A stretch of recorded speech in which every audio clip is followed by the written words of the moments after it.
ಸ್ನೇಹಿತರೆ, ಎಲ್ರಿಗೂ ನಮಸ್ಕಾರ. ಸಾವಿರ ವರ್ಷಗಳ ಹಿಂದೆ ಚೋಳ ಸಾಮ್ರಾಜ್ಯದಲ್ಲಿ ನಡೆದಂತಹ ಕೆಲವು ನೈಜ ಘಟನೆಗಳನ್ನು ಆಧಾರವಾಗಿಟ್ಕೊಂಡು ಅದಕ್ಕೆ ನಮ್ಮ ಕಲ್ಕಿ ಕೃಷ್ಣಮೂರ್ತಿಯವರು ಅವರ ಕಲ್ಪನೆಯನ್ನು ಸೇರಿಸಿ ಬರೆದಂತಹ ಮಹಾಕಥೆನೇ, ಮಹಾ ಸಮುದ್ರದಂತಹ ಕಥೆನೇ ಈ ಪೊನ್ನಿಯಿನ್ ಸೆಲ್ವನ್. ಪೊನ್ನಿ ಅಂದರೆ ಕಾವೇರಿ, ಸೆಲ್ವನ್ ಅಂದರೆ ಮಗ. ಕಾವೇರಿಯ ಮಗ ಅನ್ನೋದನ್ನು ತಮಿಳಿನಲ್ಲಿ ಪೊನ್ನಿಯಿನ್ ಸೆಲ್ವನ್ ಅಂತ ಕರೀತಾರೆ. ಸರಿ, ಹಿಂದಿನ ಸಂಚಿಕೆಯನ್ನು ನೀವ್ಯಾರಾದರೂ ನೋಡ್ದಿರಾ ಡೈರೆಕ್ಟಾಗಿ ಈ ಸಂಚಿಕೆಯನ್ನು ನೋಡ್ತಾ ಇದ್ದರೆ ದಯವಿಟ್ಟು ಆ ರೀತಿ ಮಾಡೋದಕ್ಕೆ ಹೋಗಬೇಡಿ ಸ್ನೇಹಿತರೆ. ಯಾಕೆಂತಂದರೆ ಈ ಕಥೆಯಲ್ಲಿ ಬರ್ತಕ್ಕಂತಹ ಎಷ್ಟೋ ಕ್ಯಾರೆಕ್ಟರ್ಸ್ ಆಗಿರ್ಬೋದು ಮತ್ತು ಈ ಕಥೆಯಲ್ಲಿ ಹೇಳೋವಂಥ ವಿಷಯಗಳಾಗಿರ್ಬೋದು, ಇದೆಲ್ಲವನ್ನು ಜ್ಞಾಪಕ ಇಟ್ಕೊಳ್ಳೋದಕ್ಕೇ ನಮಗೆ ತುಂಬ ಕನ್ಫ್ಯೂಸ್ ಆಗುತ್ತೆ. ಮತ್ತು ಈ ಕಥೆಯನ್ನು ನೀವು ಮೊದಲಿನಿಂದ ಕೇಳಿದ್ರೇ ಸ್ವಾರಸ್ಯ, ಮಧ್ಯದಲ್ಲಿ ನೀವು ಕೇಳೋದ್ರಿಂದ ನಿಮಗೆ ಅದರ ಸ್ವಾರಸ್ಯ ನೀವು ಅನುಭವಿಸೋದಕ್ಕೆ ಸಾಧ್ಯ ಆಗೋದಿಲ್ಲ. ಸೊ ದಯವಿಟ್ಟು ಎಲ್ಲ ಅಂದರೆ ಹಿಂದಿನ ಸಂಚಿಕೆ ಮತ್ತು ಮೊದಲನೇ ಸಂಚಿಕೆ ಮತ್ತು ಪೊನ್ನಿಯಿನ್ ಸೆಲ್ವನ್ ಬಿಗಿನ್ಸ್ ಅನ್ನೋ ಒಂದು ಸಂಚಿಕೆ ಆಗಿರ್ಬೋದು, ಪೊನ್ನಿಯಿನ್ ಸೆಲ್ವನ್ ಇಂಟ್ರಡಕ್ಷನ್ ವಿಡಿಯೋ, ಎಲ್ಲ ವಿಡಿಯೋ ಅಂದರೆ ಪೊನ್ನಿಯಿನ್ ಸೆಲ್ವನ್ಗೆ ಸಂಬಂಧಪಟ್ಟಂತಹ ಎಲ್ಲ ವಿಡಿಯೋಗಳನ್ನು ನಾನು ಡಿಸ್ಕ್ರಿಪ್ಷನಲ್ಲಿ ಲಿಂಕ್ಗಳನ್ನು ಕೊಟ್ಟಿದ್ದೀನಿ. ದಯವಿಟ್ಟು ಅದನ್ನೆಲ್ಲ ನೋಡಿ, ನೀವು ನೋಡಿಲ್ಲ ಅಂದರೆ ಒಂದು ವೇಳೆ ಹೇಳ್ತಾ ಇರೋದು, ದಯವಿಟ್ಟು ಆ ವಿಡಿಯೋಗಳನ್ನೆಲ್ಲ ನೋಡಿ ನಂತರ ಈ ಸಂಚಿಕೆಯನ್ನು ನೋಡಿ. ನಿಮಗೆ ಆಗ ಈ ಕಥೆಯ ಸ್ವಾರಸ್ಯವನ್ನು ನೀವು ಪೂರ್ತಿಯಾಗಿ ಅನುಭವಿಸೋದಕ್ಕೆ ಸಾಧ್ಯ ಆಗುತ್ತೆ. ಸೊ ಈಗ ಕಥೆಯನ್ನು ನಾವು ಕಂಟಿನ್ಯೂ ಮಾಡೋಣ. ನಮ್ಮ ವಂದಿಯದ್ದೇವನವರು ಈಗ ಆದಿತ್ಯ ಕರಿಕಾಲನವ್ರು ಕೊಟ್ಟಂತಹ 2 ಪತ್ರಗಳನ್ನು ತಗೊಂಡು ಕಡಂಬೂರ್ ಪ್ಯಾಲೇಸ್ವರೆಗೂ ಬಂದಿದ್ದಾರೆ. ಕಡಂಬೂರ್ ಪ್ಯಾಲೇಸ್ನಲ್ಲಿ ಬಂದಾಗ ತುಂಬಾ ತಡರಾತ್ರಿ ಆಗಿತ್ತು, ಲೇಟ್ ಆಗಿತ್ತು. ಸೊ ಹಾಗಾಗಿ ದಾರಿಯಲ್ಲಿ ಕಡಂಬೂರ್ ಪ್ಯಾಲೇಸ್ ಸಿಗೋದ್ರಿಂದ ಕಡಂಬೂರ್ ಪ್ಯಾಲೇಸ್ಗೆ ಹೋಗಿ ಹೇಗಿದ್ರು ಅವರ ಗೆಳೆಯ ಆದಂತಹ ಕಂದಮಾರನವರಿದ್ದಾರೆ. ಸೊ ಹಾಗಾಗಿ ಅವರ ಪರ್ಮಿಷನ್ ತಗೊಂಡು ಅಲ್ಲೇ ಉಳ್ಕೊಂಡು ನಂತರ ಬೆಳಿಗ್ಗೆ ಎದ್ದು ನಮ್ಮ ಪ್ರಯಾಣವನ್ನು ನಾವು ಕಂಟಿನ್ಯೂ ಮಾಡೋಣ ಅಂತ ಹೇಳಿ ನಮ್ಮ ವಂದಿಯದ್ದೇವನವರು ಈಗ ಕಡಂಬೂರ್ ಪ್ಯಾಲೇಸ್ನಲ್ಲಿ ಉಳ್ಕೊಂಡಿದ್ದಾರೆ. ಹಾಗೆ ಉಳ್ಕೊಂಡಂತಹ ರಾತ್ರಿ ಮಧ್ಯರಾತ್ರಿಲಿ ಒಂದು ಮೀಟಿಂಗ್ ನಡೆಯುತ್ತೆ ಕಡಂಬೂರ್ನಲ್ಲಿ. ಮುಖ್ಯವಾದಂಥ ಮೀಟಿಂಗು ಅಂದರೆ ರಾಜ ಅಂದರೆ ಮುಂದೆ ಚೋಳ ಸಾಮ್ರಾಜ್ಯಕ್ಕೆ ಯಾರು ರಾಜ ಆಗೋದು ಅನ್ನೋ ವಿಷಯಕ್ಕೆ ಸಂಬಂಧಪಟ್ಟಂತಹ ಮೀಟಿಂಗ್ ನಡೆಸ್ತಾರೆ ನಮ್ಮ ಪೆರಿಯ ಪಳುವೇಟರೆಯರವರು. ಎಲ್ಲ ಚೋಳ ಸಾಮ್ರಾಜ್ಯದ ಸಾಮಂತ ಸಾಮ್ರಾಜ್ಯದ ರಾಜರುಗಳನ್ನೆಲ್ಲ ಸೇರಿಸ್ಕೊಂಡು ಈ ಮೀಟಿಂಗ್ ನಡೆಸ್ತಾರೆ ನಮ್ಮ ಪೆರಿಯ ಪಳುವೇಟರೆಯರವರು.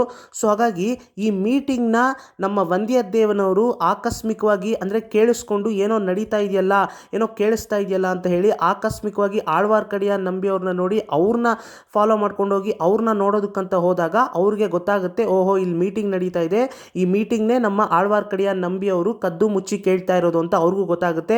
ನಂತರ ಆ ಮೀಟಿಂಗ್ನಲ್ಲಿ ನಡೆದಂತಹ ಕೆಲವು ವಿಷಯಗಳು ಅಂದರೆ ಅಲ್ಲಿ ಚರ್ಚೆ ಮಾಡಿದಂತಹ ಕೆಲವು ವಿಷಯಗಳನ್ನು ನಮ್ಮ ವಂದಿಯದ್ದೇವನವರು ಅದನ್ನು ಅರ್ಥ ಮಾಡಿಕೊಂಡಾಗ ತುಂಬಾ ಶಾಕ್ ಆಗ್ತಾರೆ. ಮತ್ತು ಅಲ್ಲಿ ನೋಡಿದಂಥ ಕೆಲವು ವಿಷಯಗಳು ಕೂಡ ನಮ್ಮ ವಂದಿಯದ್ದೇವನವ್ರಿಗೆ ಆಶ್ಚರ್ಯ ಅನಿಸುತ್ತೆ. ಯಾಕಂತಂದರೆ ಪಲ್ಲಕ್ಕಿಯಲ್ಲಿ ಅಂದರೆ ಮುಖ್ಯವಾಗಿ ಪಲ್ಲಕ್ಕಿ ವಿಚಾರವಾಗಿ ಪಲ್ಲಕ್ಕಿಯಲ್ಲಿ ಬರ್ತಾ ಇದ್ದಿದ್ದು ಹೆಣ್ಣು ಮಗಳಲ್ಲ, ಒಬ್ಬ ಗಂಡಸು ಈ ರೀತಿ ಪಲ್ಲಕ್ಕಿಯಲ್ಲಿ ಹೋಗ್ತಾ ಇದ್ದಾನಲ್ಲ ಅಂತ ನಮ್ಮ ವಂದಿಯದ್ದೇವನವ್ರಿಗೆ ತುಂಬಾ ಶಾಕ್ ಆಗುತ್ತೆ. ಇದ್ರ ಬಗ್ಗೆ ಎಲ್ಲ ನಾನು ಹಿಂದಿನ ಸಂಚಿಕೆಯಲ್ಲಿ ಅಂದರೆ 2ನೇ ಸಂಚಿಕೆಯಲ್ಲಿ ಪೂರ್ತಿ ಡೀಟೇಲಾಗಿ ಮಾಹಿತಿಯನ್ನು ಕೊಟ್ಟಿದ್ದೀನಿ. ದಯವಿಟ್ಟು ಹಿಂದಿನ ಸಂಚಿಕೆಯನ್ನು ನೋಡಿಲ್ಲ ಅಂದರೆ ದಯವಿಟ್ಟು ಆ ಸಂಚಿಕೆಯನ್ನು ನೋಡಿ ಅಂತ ಹೇಳ್ತಾ, ಈಗ ನಮ್ಮ ವಂದಿಯದ್ದೇವನವರು ಮೀಟಿಂಗ್ನಲ್ಲಿ ನಡೆದಂತಹ ಎಲ್ಲ ವಿಷಯಗಳನ್ನು ನೋಡಿ ನಂತರ ನಮ್ಮ ವಂದಿಯದ್ದೇವನವರು ಬಂದು ಮಲ್ಕೊಂಡ್ಬಿಡ್ತಾರೆ. ಮಲ್ಕೊಂಡಾದ್ಮೇಲೆ ನಂತರ ಬೆಳಿಗ್ಗೆ ಆಗುತ್ತೆ. ಈಗ ಬೆಳಿಗ್ಗೆ ಆಗಿದೆ. ನಮ್ಮ ವಂದಿಯದ್ದೇವನವರು ಕೂಡ ಎಚ್ಚರಗೊಂಡು ಅವರು ತುಂಬಾ ಬೇಗ ಸ್ನಾನ ಮಾಡಿ ಫ್ರೆಶ್ ಅಪ್ ಆಗಿ ಹೊಸ ಬಟ್ಟೆ ಅಲ್ಲ, ಅವರು ಹಾಕ್ಕೊಂಡಿದ್ದಂತಹ ಬಟ್ಟೆಯನ್ನೇ ಮತ್ತೆ ಅವರು ಅದೇ ಬಟ್ಟೆಯನ್ನೇ ಹಾಕೋತಾರೆ. ಯಾಕಂತಂದರೆ ಅವ್ರಿಗೆ ಹೊಸ ಬಟ್ಟೆ ಅಲ್ಲಿ ಯಾರು ಅರೇಂಜ್ ಮಾಡಿ ಕೊಡೋದಿಲ್ಲ. ಅವರ ಸ್ನೇಹಿತ ಆದಂತಹ ಕಂದಮಾರನವ್ರಿಗೂ ಕೂಡ ಇವರು ಸರ್ಪ್ರೈಸ್ ಆಗಿ ವಿಸಿಟ್ ಮಾಡಿರ್ತಾರಲ್ಲ ವಂದಿಯದ್ದೇವನವರು. ಸೊ ಹಾಗಾಗಿ ಅವ್ರಿಗೂ ಕೂಡ ವಂದಿಯದ್ದೇವನ್ ಬರ್ತಾನೆ ಅಂತ ಗೊತ್ತಿಲ್ಲ. ಸೊ ಹಾಗಾಗಿ ಅಲ್ಲಿ ಅವ್ರಿಗೆ ಬಟ್ಟೆ ಸಿಗೋದಿಲ್ಲ. ಸೊ ಅವರು ಹಾಕ್ಕೊಂಡಂತಹ ಬಟ್ಟೆಯನ್ನೇ ಮತ್ತೆ ಅದೇ ಬಟ್ಟೆಯನ್ನೇ ಧರಿಸ್ಕೊಂಡು ಅವರು ಇವಾಗ ರೆಡಿ ಆಗಿದ್ದ ತಕ್ಷಣ ಅವರು ಹೊರಗಡೆ ನಿಂತಿರ್ತಾರೆ. ಅವರ ಒಂದು ಆ ಮಂಟಪದಲ್ಲಿ ಅವರು ಏನು ಉಳ್ಕೊಂಡು ನಿದ್ದೆ ಮಾಡಿರ್ತಾರೆ ಆ ಮಂಟಪದ ಹತ್ರ ಸ್ವಲ್ಪ ಸಮೀಪದಲ್ಲಿ ಒಂದು ಕಂಬದ ಪಕ್ಕ ನಿಂತ್ಕೊಂಡಿರ್ತಾರೆ. ಕಂದಮಾರನವ್ರಿಗೆ ವೆಯ್ಟಿಂಗ್ ಮಾಡ್ತಾ ಇರ್ತಾರೆ. ಕಂದಮಾರನವರು ನಮ್ಮ ವಂದಿಯದ್ದೇವನವರು ಈ ರೀತಿ ನಿಂತಿದ್ದಾರಲ್ಲ ಅಂತ ನಮ್ಮ ಕಂದಮಾರನವರು ಕೂಡ ಫ್ರೆಶ್ ಅಪ್ ಆಗಿ ಅವರು ಕೂಡ ಸ್ನಾನ ಮಾಡಿ ಬೇಗ ಬಟ್ಟೆಯನ್ನು ಹಾಕ್ಕೊಂಡು ವಂದಿಯದ್ದೇವನವ್ರ ಹತ್ರ ಬರ್ತಾರೆ. ಬಂದು ಏನೋ ಗೆಳೆಯ ಇಷ್ಟು ಬೇಗ ರೆಡಿ ಆಗಿದೆಯಾ ಅಂತ ಕೇಳ್ತಾರೆ. ಅದಕ್ಕೆ ನಮ್ಮ ವಂದಿಯದ್ದೇವನವರು, ನಾನು ಮುಖ್ಯವಾದಂಥ ಕೆಲಸದ ಮೇಲೆ ಬಂದಿದ್ದೀನಪ್ಪ, ಸೊ ಹಾಗಾಗಿ ನಾನು ಈಗಲೇ ಹೊರಡ್ತಾ ಇದ್ದೀನಿ, ಸೊ ಹಾಗಾಗಿ ನಾನು ಬೇಗ ರೆಡಿ ಆದೆ ಅಂತ ಹೇಳ್ತಾರೆ. ಅದಕ್ಕೆ ನಮ್ಮ ಕಂದಮಾರನವರು, ಏನೋ ಹೀಗೆ ಹೇಳ್ತಾ ಇದೆಯಾ, ನಿನ್ನೆ ರಾತ್ರಿ ನೀನು ಬಂದಿದ್ದು, ನೋಡಿದ್ರೆ ಈಗಲೇ ಹೋಗಬೇಕು ಅಂತ ಇದೆಯಲ್ಲ, ನೀನು 2-3 ದಿನ ಇರಲೇಬೇಕು, ಇಲ್ದಿದ್ರೆ ನನಗೆ ಸಮಾಧಾನ ಇಲ್ಲ ಅಂತ ಹೇಳ್ತಾರೆ. ಅದಕ್ಕೆ ನಮ್ಮ ವಂದ್ಯದೇವನವರು, ನೋಡಪ್ಪ ಇನ್ನೊಂದು ಸತಿ ನಾನು ಪುರ್ಸೊತ್ತಾದಾಗ ಫ್ರೀ ಮಾಡಿಕೊಂಡು ಬರ್ತೀನಿ, ಆಗ 2 ದಿನ ಏನು 1 ವಾರನೇ ಇದ್ದು ಹೋಗ್ತೀನಿ, ನಿನ್ನ ತಂಗಿ ಮಣಿಮೇಗಲೆಯನ್ನು ನಾನು ನೋಡ್ಕೊಂಡೇ ಹೋಗ್ತೀನಿ ಅಂತ ಹೇಳ್ತಾರೆ. ಅದಕ್ಕೆ ನಮ್ಮ ಕಂದಮಾರನವರ ಮುಖದಲ್ಲಿ, ಅಂದರೆ ಅವರ ಮುಖದ ಎಕ್ಸ್ಪ್ರೆಷನ್ನಲ್ಲಿ ಸ್ವಲ್ಪ ಚೇಂಜಸ್ಸನ್ನು ನೋಡ್ತಾರೆ, ಅದನ್ನು ಗಮನಿಸ್ತಾರೆ ನಮ್ಮ ವಂದ್ಯದೇವನವರು. ಅಂದರೆ ಯಾವಾಗ ನಮ್ಮ ವಂದ್ಯದೇವನವರು ಕಂದಮಾರನವರ ತಂಗಿ ವಿಚಾರವಾಗಿ ಮಾತಾಡಿದ್ರು, ಆವಾಗಲೇ ಅವರ ಒಂದು ಮುಖದಲ್ಲಿ ಅವರ ಮುಖದ ಛಾಯೆ ಸ್ವಲ್ಪ ನೆಗೆಟಿವ್ ಆಗಿ ಬದಲಾಗುತ್ತೆ. ಸೊ ಇದನ್ನು ಗಮನಿಸಿದಂತಹ ನಮ್ಮ ವಂದ್ಯದೇವನವರು, ಯಾಕೆ ಇವ್ರ ತಂಗಿ ಬಗ್ಗೆ ಹೇಳಿದ ತಕ್ಷಣ, ಇವ್ರ ತಂಗಿ ಹೆಸರು ಹೇಳಿದ ತಕ್ಷಣ ಇವನ ಮುಖದಲ್ಲಿ ಒಂದು ರೀತಿ ಕೋಪ ಬರೋ ರೀತಿ ಬಂತಲ್ಲ, ಸರಿ ಅದು ಹಾಗಿರಲಿ ಅಂತ ಹೇಳಿ ಅದನ್ನೇನು ಕೇಳೋದಕ್ಕೆ ಹೋಗೋದಿಲ್ಲ.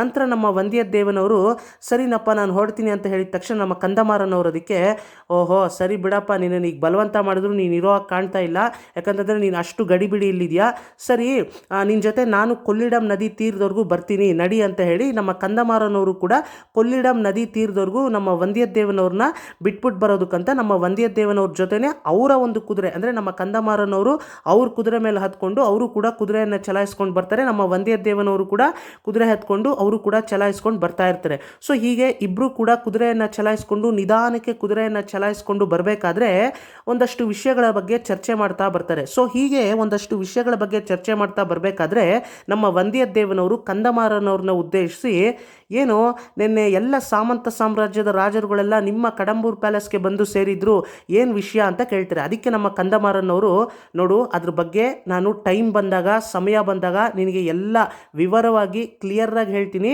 ಈಗ ಅದ್ರ ಬಗ್ಗೆ ಏನು ಕೇಳೋದಕ್ಕೆ ಹೋಗ್ಬೇಡ ನನ್ನ ಹತ್ರ ಅಂತ ಹೇಳ್ತಾರೆ. ಅದಕ್ಕೆ ನಮ್ಮ ವಂದ್ಯದೇವನವರು, ಓ ಹೌದಾ ಸರಿ, ಹಾಗಿದ್ರೆ ಹೌದು ನಿನ್ನ ತಂಗಿ ಮಣಿಮೇಗಲೆಯನ್ನು ತೋರಿಸ್ತೀನಿ, ಮುಂದಿನ ಸತಿ ನೀನು ನನ್ನ ಅರಮನೆಗೆ ಬಂದರೆ ಖಂಡಿತ ಮಣಿಮೇಗಲೆಯನ್ನು ನಿನಗೆ ಪರಿಚಯ ಮಾಡಿಕೊಡ್ತೀನಿ ಅಂತ ಹೇಳಿದ್ದಲ್ಲ, ಎಲ್ಲಿ ನಿನ್ನ ತಂಗಿ ನಿನ್ನೆ ಕಾಣಿಸ್ಲೇ ಇಲ್ಲ, ಒಬ್ಳು ಮಾತ್ರ ನನ್ನನ್ನು ನೋಡಿದ ತಕ್ಷಣ ನಾಚಿಕೆಯಿಂದ ಮರೆ ಮಾಚ್ಕೊಂಡು ನಿಂತ್ಕೊಂಡ್ಲು, ನನಗೇನೋ ಅವಳನ್ನ ನೋಡಿದ ತಕ್ಷಣ, ಅವಳು ನನ್ನನ್ನು ನೋಡಿದ ತಕ್ಷಣ ಆ ರೀತಿ ಮರೆ ಮಾಚ್ಕೊಂಡು ನಿಂತ್ಕೊಂಡಿದ್ದು ನೋಡಿ ಮೋಸ್ಟ್ಲಿ ಇವರು ಕಂದಮಾರನವರ ತಂಗಿನೇ ಇರಬೇಕು ಇವಳು ಅಂತ ನಾನು ಅಂದ್ಕೊಂಡೆ, ನಿನ್ನ ತಂಗಿ ಯಾಕೆ ನಿನ್ನ ತಂಗಿನ ನೀನು ಮೀಟ್ ಮಾಡಿಸ್ಲೇ ಇಲ್ಲ ಅಂತ ಕೇಳ್ತಾರೆ. ಅದಕ್ಕೆ ನಮ್ಮ ಕಂದಮಾರನವರು, ನೋಡು ನನ್ನ ತಂಗಿ ವಿಷಯವಾಗಿ ನಿನ್ನ ಮನಸ್ಸಿನಲ್ಲಿ ಏನು ನೀನು ಆಸೆ ಇಟ್ಕೋಬೇಡ, ದಯವಿಟ್ಟು ಅವಳನ್ನ ನೀನು ಮರ್ತುಬಿಡು ಅಂತ ಹೇಳ್ತಾರೆ. ಅದಕ್ಕೆ ನಮ್ಮ ವಂದ್ಯದೇವನವರು, ಏನೋ ಈ ರೀತಿ ಹೇಳ್ತಿದ್ಯಾ, ಇಷ್ಟು ದಿನ ನಿನ್ನ ತಂಗಿನೇ ನನಗೆ ಕೊಟ್ಟು ಮದುವೆ ಮಾಡೋ ರೀತಿಯಲ್ಲಿ ಮಾತಾಡ್ತಾ ಇದ್ದೆ, ನಿನ್ನ ತಂಗಿ ವಿಚಾರ ಎತ್ತಿದ್ರೆ, ಇವತ್ತು ನೋಡಿದ್ರೆ ನಿನ್ನ ತಂಗಿನ ನೀನು ಅಂದರೆ ಮಣಿಮೇಗಲೆಯನ್ನು ಮರ್ತುಬಿಡು ಅಂತ ಹೇಳ್ತಾ ಇದೆಯಲ್ಲ, ಏನು ವಿಷಯ ಅಂತ ಕೇಳ್ತಾರೆ ಸ್ನೇಹಿತರೆ. ಅದಕ್ಕೆ ನಮ್ಮ ಕಂದಮಾರನವರು,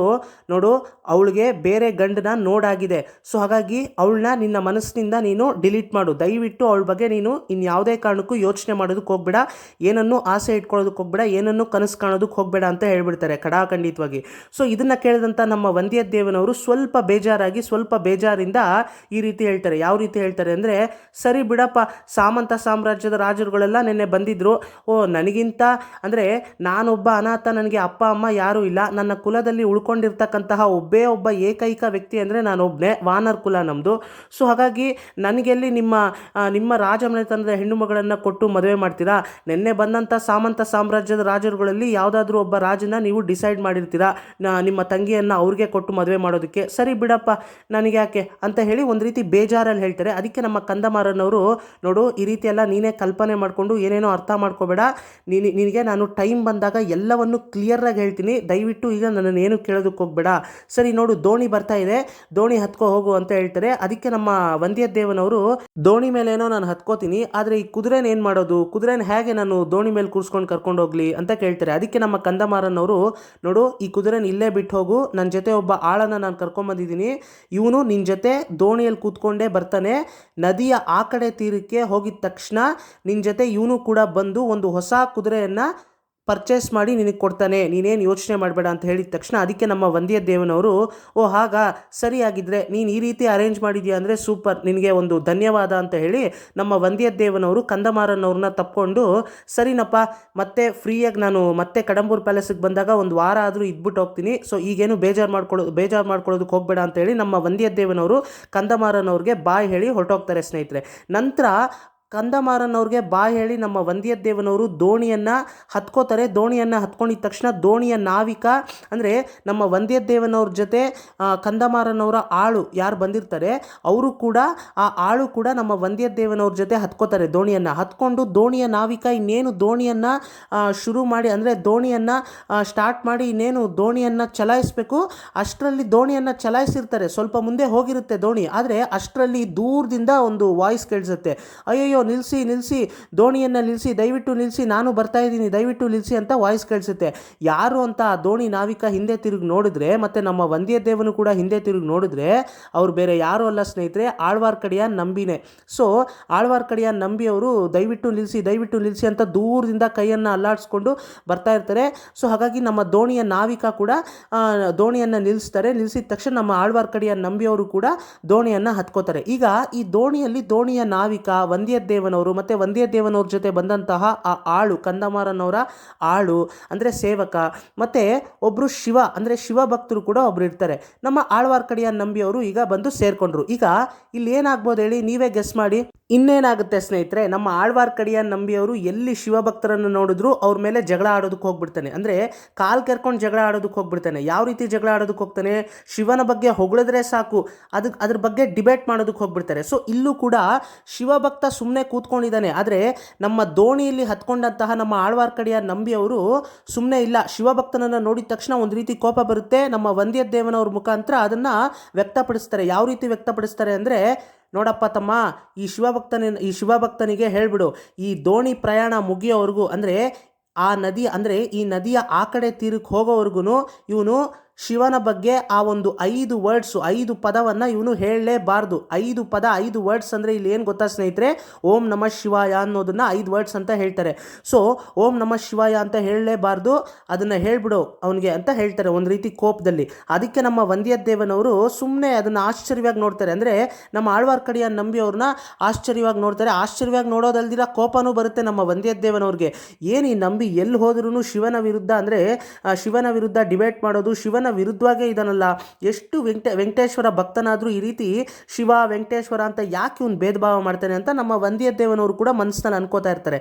ನಂತರ ನಮ್ಮ ಆಳ್ವಾರ್ಕಡಿಯ ನಂಬಿಯವರು ಈ ರೀತಿ ಹೇಳಿದ ತಕ್ಷಣ ನಮ್ಮ ಶಿವಭಕ್ತರು ಕೂಡ ವಂದ್ಯದೇವನವ್ರ ಮುಖಾಂತರ ಹೇಳ್ತಾರೆ, ನೋಡು ತಮ್ಮ, ಅವನಿಗೂ ಹೇಳ್ಬಿಡು ಆ ನಾರಾಯಣನ ಮಂತ್ರವನ್ನು ಹೇಳಲೇಬಾರ್ದು ಈ ಪ್ರಯಾಣ ಮುಗಿಯೋವರೆಗೂ, ಈ ದೋಣಿ ಪ್ರಯಾಣ ಮುಗಿಯೋವರೆಗೂ, ಮತ್ತು ನಾವು ಆ ಕಡೆ ತೀರ ಹೋಗಿ ಸೇರೋವರೆಗೂ ಅವನಿಗೂ ಹೇಳ್ಬಿಡು ನಾರಾಯಣನ ಮಂತ್ರವನ್ನು ಹೇಳಲೇಬಾರ್ದು, ಓಂ ನಮೋ ನಾರಾಯಣಾಯ ನಮಃ ಅಂತ ಹೇಳಲೇಬಾರ್ದು ಅಂತ ಹೇಳ್ಬಿಡು ಅಂತ ನಮ್ಮ ಶಿವಭಕ್ತರು ಕೂಡ ವಂದ್ಯದೇವನವ್ರನ್ನ ನೋಡ್ಕೊಂಡು ಹೇಳ್ತಾರೆ. ಅದಕ್ಕೆ ನಮ್ಮ ವಂದ್ಯದೇವನವರು, ಭಕ್ತಾಸ್ ನೀವಿಬ್ರು ಇದೇ ರೀತಿ ಜಗಳ ಮಾಡ್ತಾ ಇದ್ರೆ ನಿಮ್ಮಿಬ್ಬರನ್ನು ನಾನು ಶಿವನ ಪಾದಕ್ಕೆ ನಾನು ಸೇರಿಸ್ಬೇಕಾಗುತ್ತೆ. ಅಂದರೆ ನಿನ್ನನ್ನು ಶಿವನ ಪಾದಕ್ಕೆ ಸೇರಿಸ್ತೀನಿ, ನಿನ್ನನ್ನು ವೆಂಕಟೇಶ್ವರನ ಪಾದಕ್ಕೆ ಸೇರಿಸ್ತೀನಿ, ಹೋಗ್ತೀರಾ, ರೆಡಿಯಾಗಿದ್ದೀರಾ ಅಂತ ನಮ್ಮ ವಂದ್ಯದೇವನವರು ಸುಮ್ಮನೆ ಅವರಿಬ್ಬರನ್ನ ನದಿಗೆ ತಳ್ಬಿಡ್ತೀನಿ ಅಂತ ಹೆದರಿಸ್ತಾರೆ. ಸೊ ಇದನ್ನು ಕೇಳಿಸ್ಕೊಂಡಿದ್ದ ತಕ್ಷಣ ಇಬ್ಬರು ಕೂಡ ಸೈಲೆಂಟ್ ಆಗ್ತಾರೆ. ನಂತರ ದೋಣಿ ಪ್ರಯಾಣ ಮುಗಿಯುತ್ತೆ. ಇವರು ಕೂಡ ಆ ಕಡೆ ತೀರಕ್ಕೆ ಹೋಗಿ ಸೇರ್ತಾರೆ.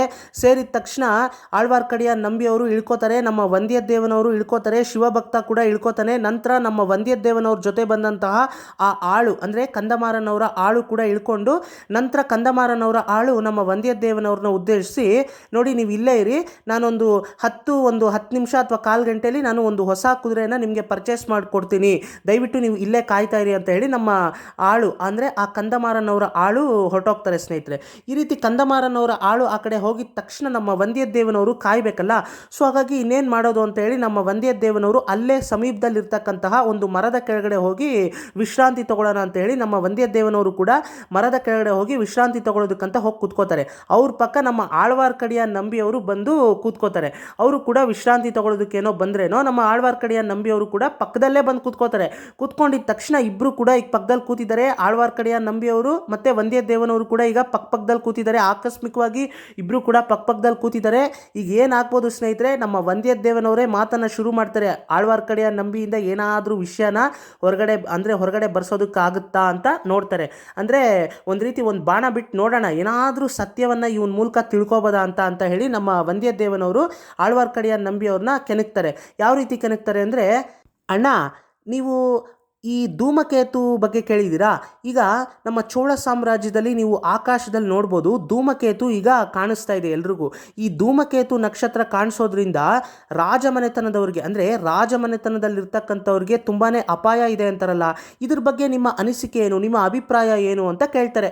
ಅದಕ್ಕೆ ನಮ್ಮ ಆಳ್ವಾರ್ಕಡಿಯ ನಂಬಿಯವರು ವಂದ್ಯದೇವನವ್ರನ್ನ ಉದ್ದೇಶಿಸಿ, ನೋಡುತ್ತಮ್ಮ, ನನಗೆ ಈ ರಾಜಮನೆತನದ ಬಗ್ಗೆ, ಈ ರಾಜಕೀಯದ ಬಗ್ಗೆ, ಪೊಲಿಟಿಕಲ್ ಸಂಬಂಧಪಟ್ಟಂತೆ ನನಗೇನು ಗೊತ್ತಿಲ್ಲಪ್ಪ, ನೀನು ನನ್ನ ಹತ್ರ ಕೇಳಿದ್ರೆ ಹೇಗೆ ಅಂತ ಜಾರ್ಕೊಂಡ್ಬಿಡ್ತಾರೆ.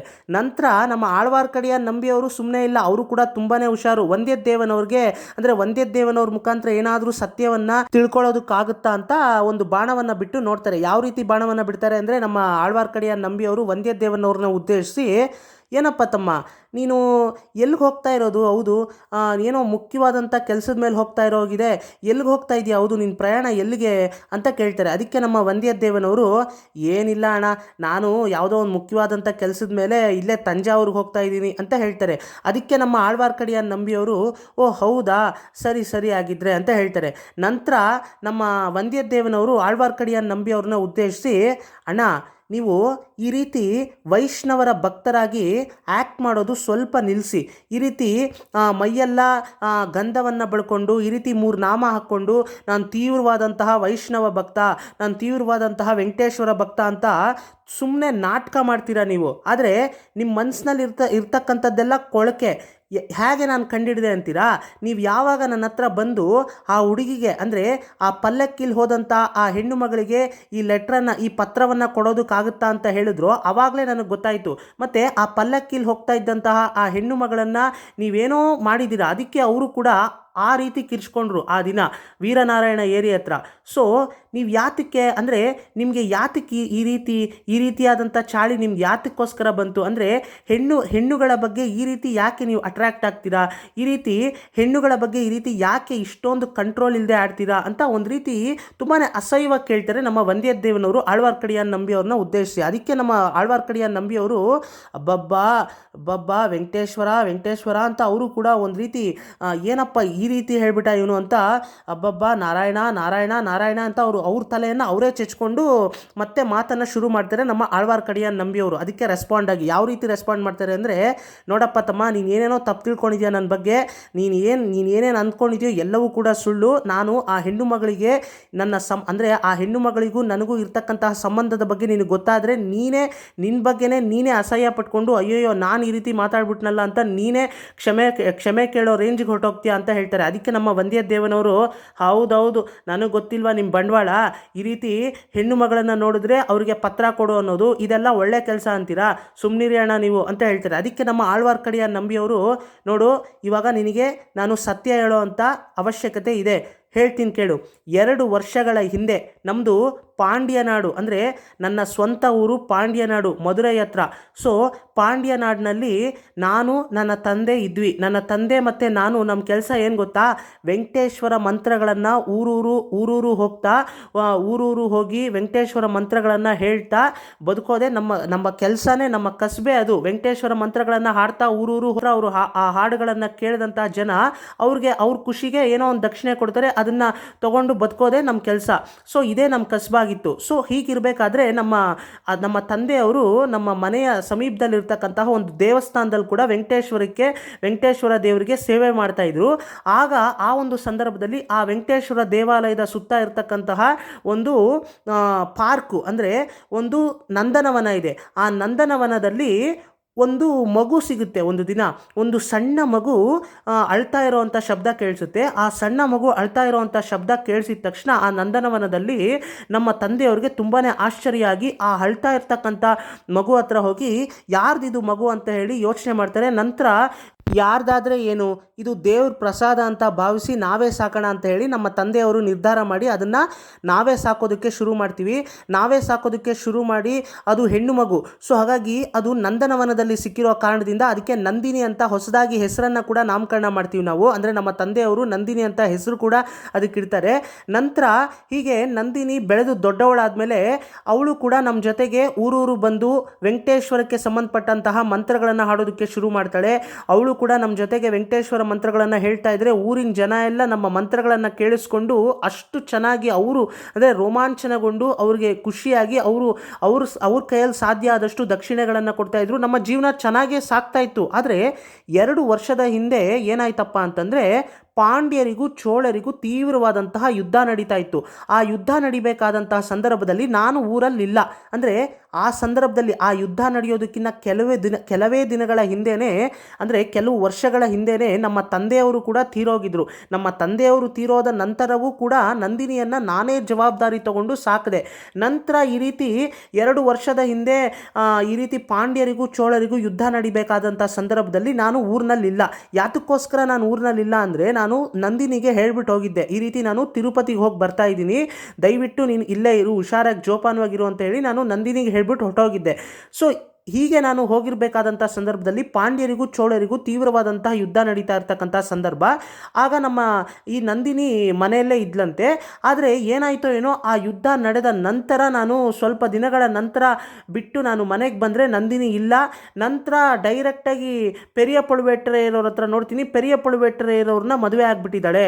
ನಂತರ ನನಗೆ ತುಂಬಾ ಆಶ್ಚರ್ಯ ಆಗೋಯಿತು.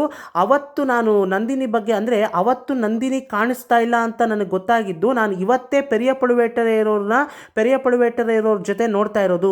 ನನಗಿದೆಲ್ಲ ತುಂಬಾ ಶಾಕಿಂಗ್ ಆಗಿದೆ. ಸೊ ಹಾಗಾಗಿ ಅವಳು ಯಾವ ರೀತಿ ಪೆರಿಯ ಪಳುವೇಟರೆಯರವ್ರನ್ನ ಮದುವೆ ಆದಳು, ಹೇಗೆ ಇದೆಲ್ಲ ಸಾಧ್ಯ ಆಯಿತು, ಇಷ್ಟೆಲ್ಲ ಚೇಂಜಸ್ ಹೇಗೆ, ಅಂದರೆ ಚಿಟಿಕೆ ಹೊಡೆಯೋಷ್ಟರಲ್ಲಿ ಇಷ್ಟೆಲ್ಲ ಚೇಂಜಸ್ ಆಗೋಯ್ತಲ್ಲ ಅಂತ ನನಗೆ ಅನಿಸ್ತಾ ಇದೆ. ಸೊ ಹಾಗಾಗಿ ಅವಳ ಹತ್ರ ಸ್ವಲ್ಪ ಮಾತಾಡಬೇಕಾಗಿತ್ತು.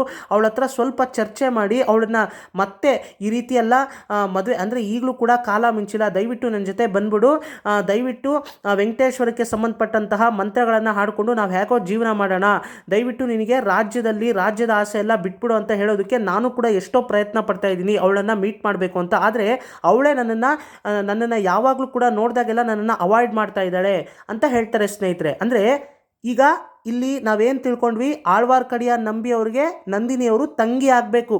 ಸೊ ತಂಗಿ ಅಂದರೆ ಅಣ್ಣ ತಂಗಿ ಸಂಬಂಧ. ಇದನ್ನು ಕೇಳಿದಂತಹ ನಮ್ಮ ವಂದ್ಯದೇವನವ್ರಿಗೆ ತೀವ್ರವಾದಂತಹ, ಅಂದರೆ ತುಂಬಾ ಅವ್ರಿಗೆ ಬೇಜಾರಾಗೋಗುತ್ತೆ, ಅವ್ರ ಮೇಲೆ ಅವ್ರಿಗೆ ಅಸಹ್ಯ ಆಗೋಗುತ್ತೆ. ಅಯ್ಯಯ್ಯೋ, ಎಂತಹ ಸಂಬಂಧದ ಬಗ್ಗೆ ನಾನು ಈ ರೀತಿ ಅಸಹ್ಯವಾಗಿ ಮಾತಾಡ್ಬಿಟ್ನಲ್ಲ ಅಣ್ಣ, ದಯವಿಟ್ಟು ನನ್ನ ಕ್ಷಮಿಸ್ಬಿಡೋಣ, ಅಂದರೆ ದಯವಿಟ್ಟು ನನ್ನನ್ನು ಕ್ಷಮಿಸ್ಬಿಡು ಅಂತ ಕೇಳಿದ್ರು ಕೂಡ ನಮ್ಮ ವಂದ್ಯದೇವನವ್ರ ಮನಸ್ಸಿನಲ್ಲಿ ಡೌಟ್ ಇಲ್ಲದೆ ಇಲ್ಲ. ಯಾವ ರೀತಿ ಡೌಟು, ಒಂದು ವೇಳೆ ಇದು ಕೂಡ ಸುಳ್ಳಾಗಿದ್ರೆ, ಒಂದು ವೇಳೆ ಆಳ್ವಾರ್ ನಂಬಿ ಅವರು ಹೇಳ್ತಾ ಇರ್ತಕ್ಕಂಥ ಈ ವಿಷಯ ಕೂಡ ಸುಳ್ಳಾಗಿದ್ರೆ ಅಂತ ಅನ್ಕೋತಾರೆ. ಆದರೂ ಕೂಡ ಕ್ಷಮೆ ಕೇಳಬೇಕಲ್ಲ ಅಂತ ಕ್ಷಮೆ ಕೇಳ್ತಾರೆ, ಒಂದು ಲೈಟಾಗಿ ಕ್ಷಮೆ ಕೇಳ್ತಾರೆ. ಅದಕ್ಕೆ ನಮ್ಮ ಆಳ್ವಾರ್ ನಂಬಿ ಅವರು ಹೋಗ್ಲಿ ಬಿಡಪ್ಪ ತಮ್ಮ ಅಂತ ಅದನ್ನು ಸಾಧಾರಣವಾಗಿ ಅಲ್ಲೇ ಬಿಟ್ಬಿಡ್ತಾರೆ. ನಂತರ ಈ ಸೀನನ್ನು ನಾವು ಅಲ್ಲೇ ಕಟ್ ಮಾಡಿ ಈಗ ನಾವು ಕುಂಭಕೋಣಂಗೆ ಬರೋಣ ಸ್ನೇಹಿತರೆ. ಕುಂಭಕೋಣಂ ತುಂಬಾ ದೇವಸ್ಥಾನಗಳಿರ್ತಕ್ಕಂತಹ ಊರು, ಮತ್ತು ತುಂಬಾ, ಅಂದರೆ ಈ ಕುಂಭಕೋಣಂನಲ್ಲೇ ಮೊದಲು ಚೋಳರ ಕ್ಯಾಪಿಟಲ್ ಇದ್ದಿದ್ದು. ಮೊದಲು ಸುಂದರ ಚೋಳ ಅವರು, ಚೋಳ ಸಾಮ್ರಾಜ್ಯಕ್ಕೆ ರಾಜ ಆದಂಥ ಸುಂದರ ಚೋಳ ಅವರು ಮೊದಲು ಕುಂಭಕೋಣಂನಲ್ಲೇ ಇದ್ದರು. ಆದರೆ ಪಾಂಡ್ಯರಿಂದ ಅವ್ರಿಗೆ ಅಪಾಯ ಇದೆ ಅಂತ ಗೊತ್ತಾಗಿ ಅವರ ಅಧಿಕಾರಿಗಳು ಸುಂದರ ಚೋಳ ಅವ್ರನ್ನ ಈಗ ತಂಜಾವೂರು ಅರಮನೆಗೆ ಶಿಫ್ಟ್ ಮಾಡಿರ್ತಾರೆ ಕೆಲವು ದಿನಗಳ ಹಿಂದೆ, ಅಂದರೆ ಒಂದೂವರೆ ವರ್ಷದ ಹಿಂದೆ. ಸೊ ಹಾಗಾಗಿ ಈಗ ಕುಂಭಕೋಣಂ ಅರಮನೆಯಲ್ಲಿ ಯಾರಿದ್ದಾರೆ, ಅದನ್ನು ಯಾರು ಯೂಸ್ ಮಾಡ್ತಾ ಇದ್ದಾರೆ ಅಂದರೆ ಸುಂದರ ಚೋಳ ಅವರ ಪ್ರೀತಿಯ ಮಗಳು ಕುಂದವೈ ಪಿರಾಟಿಯಾರವರು ಅದನ್ನು ಯೂಸ್ ಮಾಡ್ತಾ ಇದ್ದಾರೆ. ನಂತರ ನಮ್ಮ ಕುಂದವೈ ಪಿರಾಟಿಯಾರವ್ರ ಜೊತೆ ಎಲ್ಲ ಸಾಮಂತ ಸಾಮ್ರಾಜ್ಯದ ಯುವರಾಣಿಯರೆಲ್ಲ ಅವ್ರ ಜೊತೆನೇ ವಾಸ ಮಾಡ್ತಾ ಇರ್ತಾರೆ. ಯಾತಕ್ಕೋಸ್ಕರ ಈ ರೀತಿ ವಾಸ ಮಾಡ್ತಾ ಇರ್ತಾರೆ ಅಂದರೆ ಸಾಮಂತ ಸಾಮ್ರಾಜ್ಯದ ರಾಜರುಗಳೆಲ್ಲ ತಮ್ಮ ಹೆಣ್ಣು ಮಕ್ಕಳನ್ನು ಕುಂದವೈ ಪಿರಾಟಿಯಾರವ್ರ ಜೊತೆನೇ ಇರಲಿ ಅಂತ ಬಿಟ್ಬಿಟ್ಟು ಹೋಗಿರ್ತಾರೆ. ಯಾತಕ್ಕೋಸ್ಕರ ಬಿಟ್ಟು ಹೋಗಿರ್ತಾರೆ ಅಂದರೆ ಕುಂದವೈ ಅವರು ತುಂಬಾ ಬುದ್ಧಿವಂತ, ಅಂದರೆ ಬುದ್ಧಿವಂತಿಕೆ ಹೊಂದಿರೋರು. ಅವರು ತುಂಬಾ ಸುಂದರವಾಗೂ ಇರ್ತಾರೆ ನೋಡೋದಕ್ಕೆ, ಅಟ್ ದ ಸೇಮ್ ಟೈಮ್ ಅವರು ಬುದ್ಧಿಯಲ್ಲೂ ತುಂಬಾ ಸುಂದರವಾಗಿರ್ತಾರೆ. ಸೊ ಹಾಗಾಗಿ ಅವರ ಬುದ್ಧಿ ಆಗಿರ್ಬೋದು, ಮತ್ತು ಅವ್ರ ಹತ್ರ ಎಷ್ಟೊಂದು, ಅಂದರೆ ಅವ್ರ ಹತ್ರ ಕಲ್ತ್ಕೊಳ್ಳೋ ಅಂಥದ್ದು ಎಷ್ಟೊಂದು ಇರುತ್ತೆ. ಸೊ ಹಾಗಾಗಿ ಅವ್ರ ಜೊತೆನೇ ವಾಸ ಮಾಡಿದ್ರೆ ಇನ್ನೂ ಹಲವಾರು ವಿಷಯಗಳ ಬಗ್ಗೆ ಹಲವಾರು ನಾಲೆಡ್ಜ್ನ ಗೈನ್ ಮಾಡ್ಬೋದು ಅಂತ ಹೇಳಿ ಈ ಒಂದು ಉದ್ದೇಶದಿಂದ ಎಲ್ಲ ಸಾಮಂತ ಸಾಮ್ರಾಜ್ಯದ ರಾಜರುಗಳು ಕೂಡ ಅವರ ಹೆಣ್ಣು ಮಕ್ಕಳನ್ನು ಕುಂದವೈ ಪಿರಾಟಿಯಾರವ್ರ ಹತ್ರ ಬಿಟ್ಟು ಹೋಗಿರ್ತಾರೆ. ಸೊ ಕುಂದವೈ ಪಿರಾಟಿಯಾರವರು ಕೂಡ ಅವ್ರ ಜೊತೆ ಎಲ್ಲ ತುಂಬಾ ಜಾಲಿಯಾಗಿ ಮಾತಾಡಿಕೊಂಡು ಎಂಜಾಯ್ ಮಾಡಿಕೊಂಡು ಅರಮನೆ ಸುತ್ತ ಸುತ್ತಮುತ್ತ ಎಲ್ಲ ನೀವು ಇಮ್ಯಾಜಿನೇಷನ್ ಮಾಡ್ಕೊಳ್ಳಿ.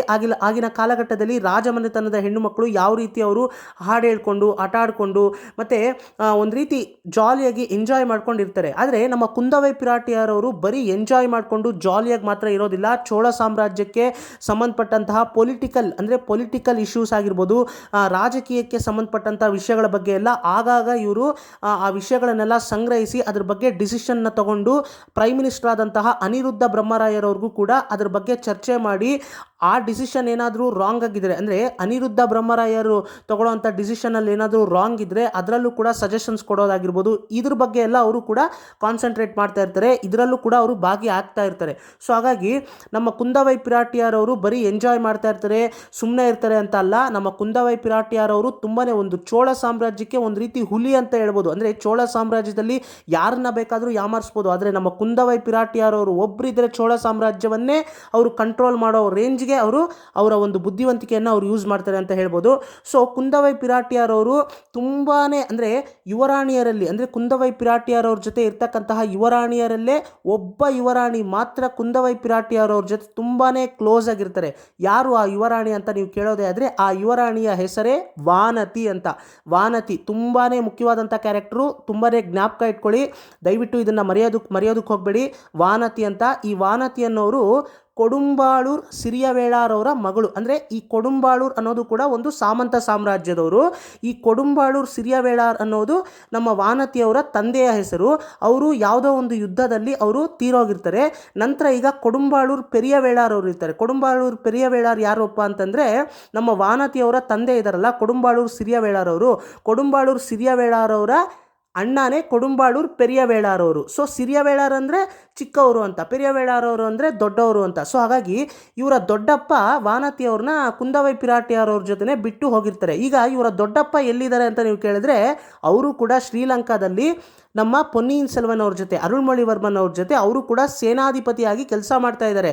ಅಂದರೆ ಅಲ್ಲಿ ಯಾವಾಗ ಬೇಕಾದರೂ ಯುದ್ಧ ಬರ್ಬೋದು. ಮತ್ತು ಶ್ರೀಲಂಕಾನ ಬರೀ 50% ಈಗ ಆಕ್ರಮಣ ಮಾಡ್ಕೊಂಡಿದ್ದಾರೆ, ಇನ್ನು 50% ಇವರು ಆಕ್ರಮಣ ಮಾಡ್ಕೊಂಡಿಲ್ಲ ಚೋಳ ಸಾಮ್ರಾಜ್ಯದವರು.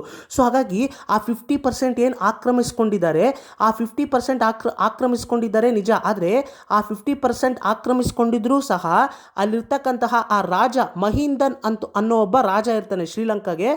ಈ ಒಂದು ಕತೆ ನಡೀತಾ ಇರ್ತಕ್ಕಂತಹ ಸಂದರ್ಭದಲ್ಲಿ ಮಹಿಂದನ್ ಅನ್ನೋ ಒಂದು ರಾಜನೇ ಶ್ರೀಲಂಕಾನ ಆಳ್ವಿಕೆ ನಡೆಸ್ತಾ ಇರ್ತಾನೆ. ಸೊ ಈ ಮಹಿಂದನ್ ರಾಜ ಎಲ್ಲೋ ಹೋಗಿ, ಅಂದರೆ ಎಲ್ಲೋ ಗುಡ್ಡಗಾಡು ಪ್ರದೇಶದಲ್ಲಿ ಇವನು ಯಾವುದೋ ಒಂದು ಗುಹೆ ಒಳಗಡೆ ಇವನು ತಪ್ಪಿಸ್ಕೊಂಡು ಮರೆ ಮಾಚ್ಕೊಂಡಿರ್ತಾನಂತೆ. ಸೊ ಯಾವಾಗ ಬೇಕಾದರೂ ಇವನು ಯುದ್ಧ ಮಾಡೋದಕ್ಕೆ ಬರ್ಬೋದು. ಸೊ ಹಾಗಾಗಿ ಅಲ್ಲಿ ಇನ್ನೂ ಕೂಡ ಯುದ್ಧ ಸಂಪೂರ್ಣವಾಗಿ ಕಂಪ್ಲೀಟ್ಲಿ ಮುಗಿದಿಲ್ಲ. ಈಗ ತಾನೇ ಯುದ್ಧ ಮುಗಿದಿದೆ, ಯಾವಾಗ ಬೇಕಾದರೂ ಯುದ್ಧ ಬರ್ಬೋದು.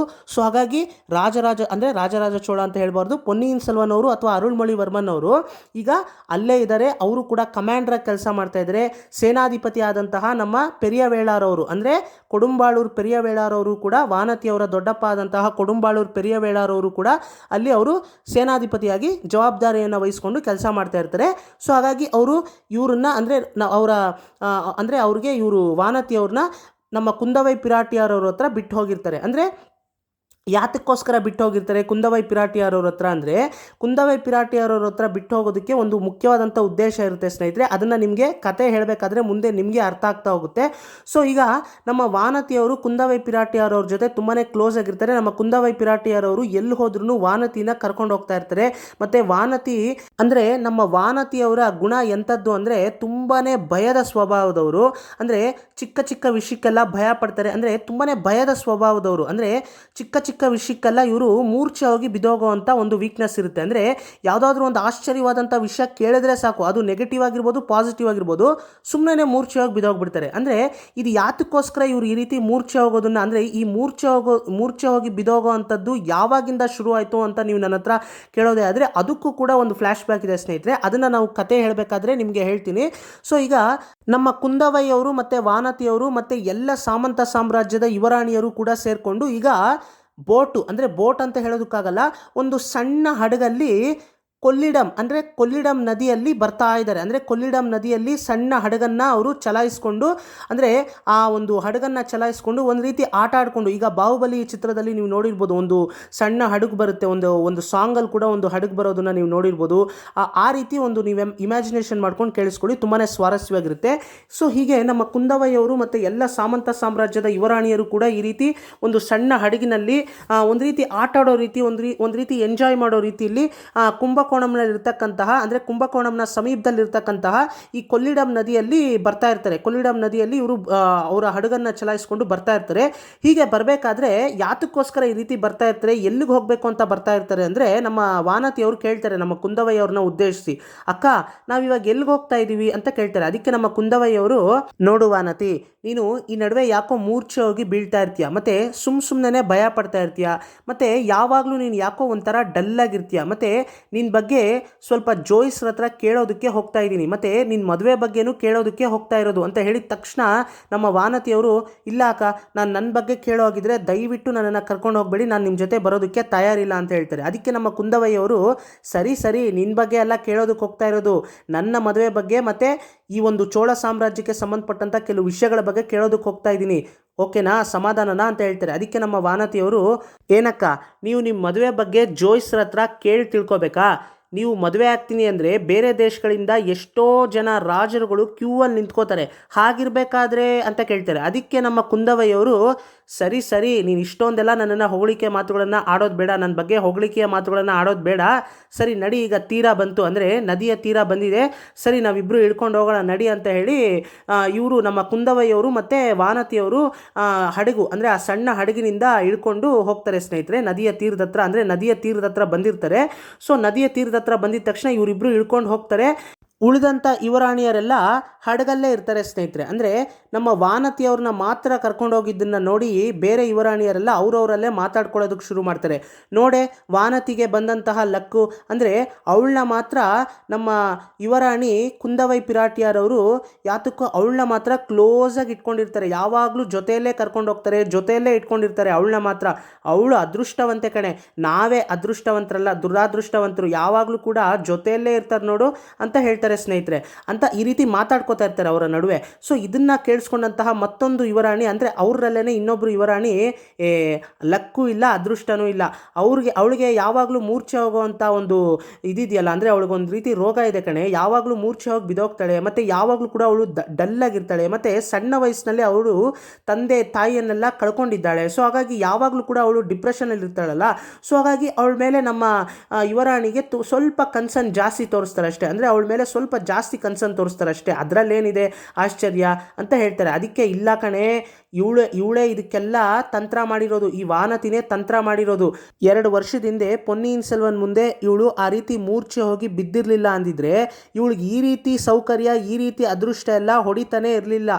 ಈ ರೀತಿ ಅದೃಷ್ಟ ಬರೋದಕ್ಕೆ ಕಾರಣನೇ ಇವಳೇ ನಾಟಕ ಮಾಡಿದ್ದವತ್ತು. ಮೂರ್ಛೆ ಹೋಗೋ ಥರ ಬಿದ್ದಿದ್ದೇನು, ಪೊನ್ನಿಯಿನ್ ಸೆಲ್ವನ್ ಅವರು ಯುದ್ಧಕ್ಕೆ ಹೋಗಿರೋರು ಮತ್ತೆ ವಾಪಸ್ ಬಂದು ಅವಳು ಹೇಗಿದ್ದಾಳೆ ಅಂತ ಕೇಳ್ಕೊಂಡು ಹೋಗಿದ್ದೇನು, ಇದೆಲ್ಲ ಕೇಳಿದ್ರೆ ನನಗೆ ತುಂಬಾ ಒಂದು ರೀತಿ ಇವಳ ಬಗ್ಗೆ ತುಂಬ ಕೋಪ ಬರುತ್ತೆ ಕಣೆ ಅಂತ ಹೊಟ್ಟೆ ಇಲ್ಲಿ ಮಾತಾಡ್ಕೊಳ್ಳೋರು ಕೆಲವರು ಮಾತಾಡ್ಕೋತಾ ಇದ್ರು ಸ್ನೇಹಿತರೆ. ಇವರು 2 ವರ್ಷದಿಂದ ಪೊನ್ನಿಯಿನ್ ಸೆಲ್ವನ್ ಮುಂದೆ ವಾನತಿ ಮೂರ್ಛೆ ಹೊಟ್ಟೋದ್ಲು ಈ ರೀತಿ ಎಲ್ಲ ಮಾತಾಡ್ಕೋತಾ ಇದ್ದಾರಲ್ಲ, ಯಾವ ವಿಷಯದ ಬಗ್ಗೆ ಇವರು ಚರ್ಚೆ ಮಾಡ್ತಾ ಇದ್ದಾರೆ? ಸೊ ಹಾಗಿದ್ರೆ ಬನ್ನಿ ಸ್ನೇಹಿತರೆ, 2 ವರ್ಷದ ಹಿಂದೆ ನಡೆದಂತಹ ಆ ಫ್ಲ್ಯಾಶ್ ಬ್ಯಾಕ್ನ ನಾವು ಕೂಡ ನೋಡ್ಕೊಂಬರೋಣ. 2 ವರ್ಷದ ಹಿಂದೆ ಪೊನ್ನಿಯಿನ್ ಸೆಲ್ವನ್, ನಮ್ಮ ಅರುಳ್ಮೊಳಿವರ್ಮನ್ ಅವ್ರಿಗೆ ಕೇವಲ ಒಂದು 17-18 ವರ್ಷ ಇರ್ಬೋದು. ಸೊ ಆಗ ಏನಾಗುತ್ತಪ್ಪ ಅಂತಂದರೆ, ಕೊಡುಂಬಾಳೂರು ಸಿರಿಯವೇಳಾರವ್ರನ್ನ, ಅಂದರೆ ಶ್ರೀಲಂಕಾಗೆ ಕಳಿಸ್ತಾರೆ. ಯಾರು? ಸುಂದರ ಚೋಳ ಅವರು ಕೊಡುಂಬಾಳೂರು ಸಿರಿಯವೇಳಾರವ್ರನ್ನ, ಯಾರು ಈ ಕೊಡುಂಬಾಳೂರು ಸಿರಿಯವೇಳಾರವರು? ವಾನತಿಯವರ ತಂದೆ. ಕೊಡುಂಬಾಳೂರು ಸಿರಿಯವೇಳಾರವ್ರನ್ನ ಶ್ರೀಲಂಕಾಗೆ ಕಳಿಸ್ತಾರೆ. ಮಹಿಂದನ್ ರಾಜ ಆಳ್ವಿಕೆ ನಡೆಸ್ತಾ ಇರ್ತಾನೆ ಶ್ರೀಲಂಕಾನ.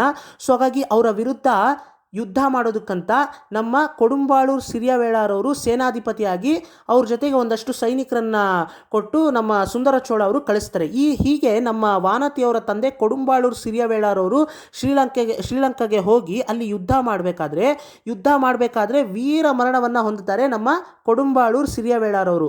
ಈ ವೀರ ಮರಣವನ್ನು ಹೊಂದಿದ್ರು ಅನ್ನೋ ಒಂದು ಸುದ್ದಿ ಕೇಳಿದ ತಕ್ಷಣ ಸುಂದರ ಚೋಳ ಅವರಿಗೆ ತುಂಬಾ ಬೇಜಾರಾಗುತ್ತೆ. ಅಂದರೆ ಏನಪ್ಪ ಇದು, ಕೊಡುಂಬಾಳೂರು ಸಿರಿಯವೇಳಾರವರು ವೀರ ಮರಣವನ್ನು ಹೊಂದಿದ್ರು, ಹೇಳಿದ್ರು. ಈಗ ಹೇಗಾದರೂ ಮಾಡಿ ಈ ಶ್ರೀಲಂಕಾದಲ್ಲಿ ಇರ್ತಕ್ಕಂತಹ ಈ ಮಹಿಂದನ್ನ ಹೇಗಾದರೂ ಮಾಡಿ ನಾವು ಕಂಟ್ರೋಲಿಗೆ ತರಬೇಕು. ಇವನು ಯಾವುದೇ ಕಾರಣಕ್ಕೂ ಇನ್ಮೇಲೆ ನಮಗೆ ಮತ್ತು ಪಾಂಡ್ಯರಿಗೆ ಯುದ್ಧ ನಡಿಬೇಕಾದ್ರೆ ಇವನು ಯಾವುದೇ ಕಾರಣಕ್ಕೂ ಪಾಂಡ್ಯರಿಗೆ ಸಪೋರ್ಟ್ ಮಾಡ್ಕೊಂಡು ಬರಲೇಬಾರ್ದು. ಯಾತಕ್ಕೋಸ್ಕರ ಇವರು ಪಾಂಡ್ಯರಿಗೆ ಸಪೋರ್ಟ್ ಮಾಡ್ಕೊಂಡು ಬರಲೇಬಾರ್ದು, ಇದರ ಹಿನ್ನೆಲೆ ಏನು ಅಂತ ನೀವು ಕೇಳೋದೇ ಆದರೆ ಇದಕ್ಕೂ ಒಂದು ಸಣ್ಣ ಫ್ಲ್ಯಾಶ್ ಬ್ಯಾಕ್ ಹೇಳ್ಬಿಡ್ತೀನಿ ಸ್ನೇಹಿತರೆ. ದಯವಿಟ್ಟು ಕನ್ಫ್ಯೂಸ್ ಮಾಡ್ಕೊಳ್ಳೋದಕ್ಕೆ ಹೋಗಬೇಡಿ. ಮದುರೈನಲ್ಲಿ ನಡೆದಂತಹ ಆ ಒಂದು ಸೇವೂರ್ ಯುದ್ಧ ನಡೆಯುತ್ತೆ, ಅಂದರೆ ಸೇವೂರ್ ಯುದ್ಧ ಅಂತಾರೆ ತಮಿಳಿನಲ್ಲಿ. ಸೊ ಈ ಸೇವೂರ್ ಅನ್ನೋದು ಒಂದು ಊರ ಹೆಸರು ಅಂತ ಹೇಳ್ತಾರೆ. ಸೊ ಇದ್ರ ಬಗ್ಗೆ ಅಷ್ಟೊಂದು ಡೆಪ್ತಾಗಿ ಹೋಗೋದು ಬೇಡ ನಾವು. ಸೊ ಮದುರೈನಲ್ಲಿ ಒಂದು ಯುದ್ಧ ನಡೆಯುತ್ತೆ, ಮುಖ್ಯವಾದಂಥ ಯುದ್ಧ. ಪಾಂಡ್ಯರಿಗೂ ಮತ್ತು ಚೋಳರಿಗೂ ಯುದ್ಧ ನಡಿಬೇಕಾದ್ರೆ ಪಾಂಡ್ಯರಿಗೆ ಸಹಾಯವಾಗಿ ಈ ಶ್ರೀಲಂಕಾನ ಆಳ್ವಿಕೆ ನಡೆಸ್ತಾ ಇದ್ದಂತಹ ಮಹಿಂದನ್ನು ಒಂದಷ್ಟು ಸೈನಿಕರನ್ನು ಕಳಿಸಿರ್ತಾನೆ. ಸೊ ಹಾಗಾಗಿ ಪಾಂಡ್ಯರ ವಿರುದ್ಧ ಯುದ್ಧ ಮಾಡಿದಂತಹ ಚೋಳರು ಗೆದ್ದರೂ ಕೂಡ ಅವ್ರಿಗೆ ಒಂದು ರೀತಿ ಕಾಡ್ತಾ ಇರುತ್ತೆ ಒಂದು ವಿಷಯ ಮಾತ್ರ, ಹೇಗಾದರೂ ಮಾಡಿ ಪಾಂಡ್ಯರಿಗೆ ಶ್ರೀಲಂಕಾದಿಂದ ಬರ್ತಕ್ಕಂತಹ ಸಹಾಯವನ್ನು ನಾವು ಕಟ್ ಮಾಡಬೇಕು ಅಂತ ಡಿಸೈಡ್ ಮಾಡಿ ನಮ್ಮ ಚೋಳರು, ಅಂದರೆ ಸುಂದರ ಚೋಳ ಅವರು ಡಿಸೈಡ್ ಮಾಡಿ ಹೀಗೆ ಕೊಡುಂಬಾಳೂರು ಸಿರಿಯವೇಳರವ್ರನ್ನ ಶ್ರೀಲಂಕಾಗೆ ಕಳಿಸಿ ನಮ್ಮ ಮಹಿಂದನ್ ರಾಜನ ಕಂಟ್ರೋಲ್ ಮಾಡೋದಕ್ಕಂತ ಅವ್ರಿಗೆ ವಾರ್ನ್ ಮಾಡೋ ರೀತಿಯಲ್ಲಿ ಯುದ್ಧ ಮಾಡೋದಕ್ಕೆ ಕಳಿಸ್ತಾರೆ. ಹೀಗೆ ಯುದ್ಧ ಮಾಡೋದಕ್ಕೆ ಕಳಿಸಿದಂತಹ ಸಂದರ್ಭದಲ್ಲಿ ನಮ್ಮ ಕೊಡುಂಬಾಳೂರು ಸಿರಿಯವೇಳರವರು ಯುದ್ಧ ಮಾಡೋದಕ್ಕೆ ಹೋಗಿ ಅಲ್ಲಿ ವೀರ ಮರಣವನ್ನು ಹೊಂದುತ್ತಾರೆ. ಸೊ ಆಗ ನಮ್ಮ ವಾನತಿ ಅವರಿಗೆ ತುಂಬಾ ಬೇಜಾರಾಗುತ್ತೆ, ನಮ್ಮ ತಂದೆ ತೀರೋದ್ರು ಅಂತ. ಸೊ ಅದು ಕೂಡ ಶಾಕ್ ಆಗಿರುತ್ತೆ.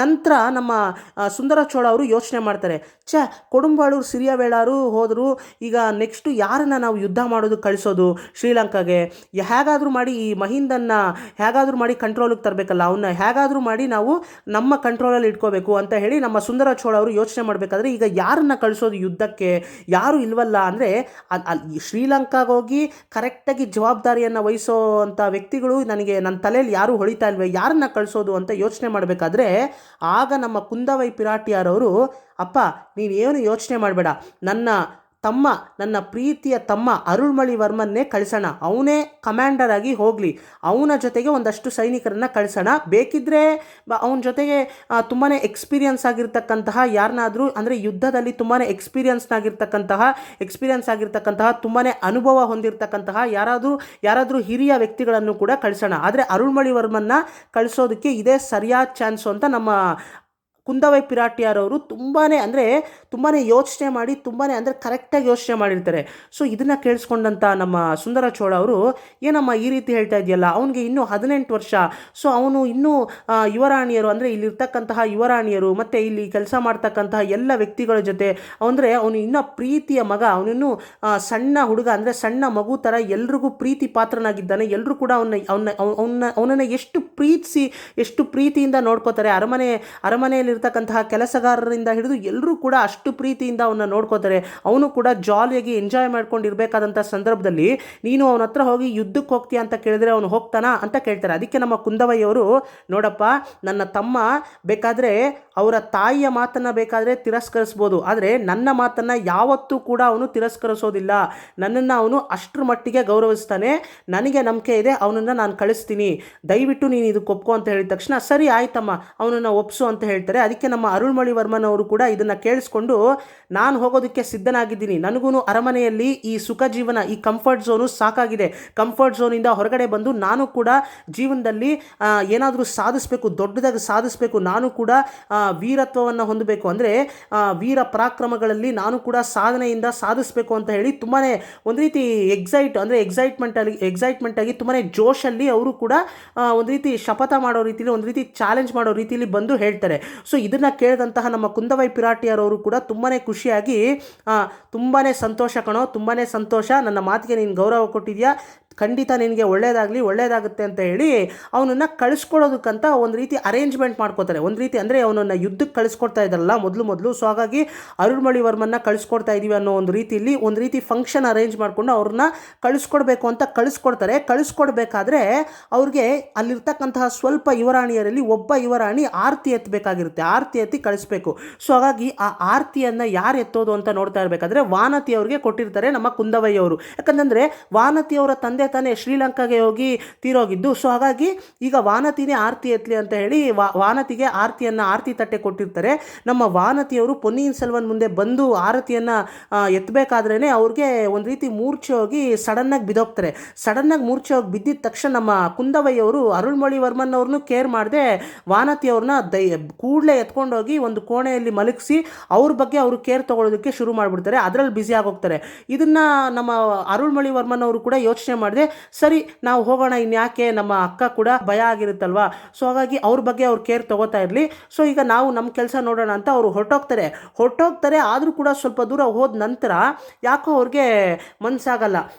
ಏನು ಮಾಡೋದು ಅಂತ ಹೇಳಿ ನಮ್ಮ ಅರುಳ್ಮೊಳಿವರ್ಮನ್ ಅವರು ಸರಿ ಅಂತ ಹೇಳ್ಬಿಟ್ಟು ಒಬ್ಬ ಸೈನಿಕನನ್ನ ಕಳಿಸ್ಕೊಡ್ತಾರೆ. ಸೊ ಆ ಸೈನಿಕ ಬಂದು ಕುಂದವೈ ಪಿರಾಟಿಯರವ್ರನ್ನ ಉದ್ದೇಶಿಸಿ, ಅಮ್ಮ, ನಿಮ್ಮ ತಮ್ಮನವರು ಈ ರೀತಿ ವಾನತಿಯವರ ಆರೋಗ್ಯವನ್ನು ವಿಚಾರಿಸ್ಕೊಂಡು ಬರೋದಕ್ಕೆ ಹೇಳಿದ್ದಾರೆ, ಸೊ ಹಾಗಾಗಿ ನಾನು ಬಂದಿದ್ದೀನಿ, ವಾನತಿಯವರು ಈಗ ಹೇಗಿದ್ದಾರಮ್ಮ ಅಂತ ಕೇಳ್ತಾರೆ. ಅದಕ್ಕೆ ನಮ್ಮ ಕುಂದವೈ ಪಿರಾಟಿಯರವರು ಕೋಪದಿಂದ, ಇದು ಯಾವ ನ್ಯಾಯ, ವಾನತಿಯವರ ಆರೋಗ್ಯ ವಿಚಾರಿಸ್ಬೇಕು ಅಂತಂದರೆ ಅವನನ್ನೇ ಬರೋದಕ್ಕೆ ಕೇಳು, ಅವನೇನು ನಿನ್ನನ್ನು ಕಳಿಸಿರೋದು, ಅವನನ್ನೇ ಬರೋದಕ್ಕೆ ಕೇಳು, ನನ್ನ ತಮ್ಮನನ್ನೇ ಬರೋದಕ್ಕೆ ಕೇಳು ಅಂತ ಕೋಪದಿಂದ ಹೇಳ್ತಾರೆ. ಅದಕ್ಕೆ ಆ ಸೈನಿಕ ಕೂಡ ಕೂಡಲೇ ಬಂದು ಈ ವಿಚಾರವನ್ನು ತಿಳಿಸಿದ ತಕ್ಷಣ ನಮ್ಮ ಅರುಳ್ಮೊಳಿವರ್ಮನ್ ಅವರು ಕೂಡ ಅವರೇ ಸ್ವತಃ, ಅಂದರೆ ನಮ್ಮ ಅಕ್ಕನವರು ಹೇಳಿದಂತಹ ಮಾತಿಗೆ ನಾನು ತಪ್ಪಬಾರ್ದು, ಅವ್ರು ಹೇಳಿದ್ದಾರೆ ಅಂದರೆ ಇದರಲ್ಲಿ ಏನೋ ವಿಷಯ ಇದೆ, ಮತ್ತು ನಾನು ಮಾಡಿರೋದ್ರಲ್ಲಿ ತಪ್ಪಿದೆ ಅಂತ ಹೇಳಿ ನಮ್ಮ ಅರುಳ್ಮೊಳಿವರ್ಮನ್ ಅವರು ಕೂಡ ಅರ್ಥ ಮಾಡಿಕೊಂಡು ಕೂಡಲೇ ಅವರು ಕೂಡ ಬಂದು ವಾನತಿಯವ್ರನ್ನ ವಿಚಾರಿಸ್ಕೋಬೇಕು ಅಂತ, ಅಂದರೆ ಅವರ ಆರೋಗ್ಯದ ಬಗ್ಗೆ ತಿಳ್ಕೋಬೇಕು ಅಂತ ಬರ್ತಾರೆ.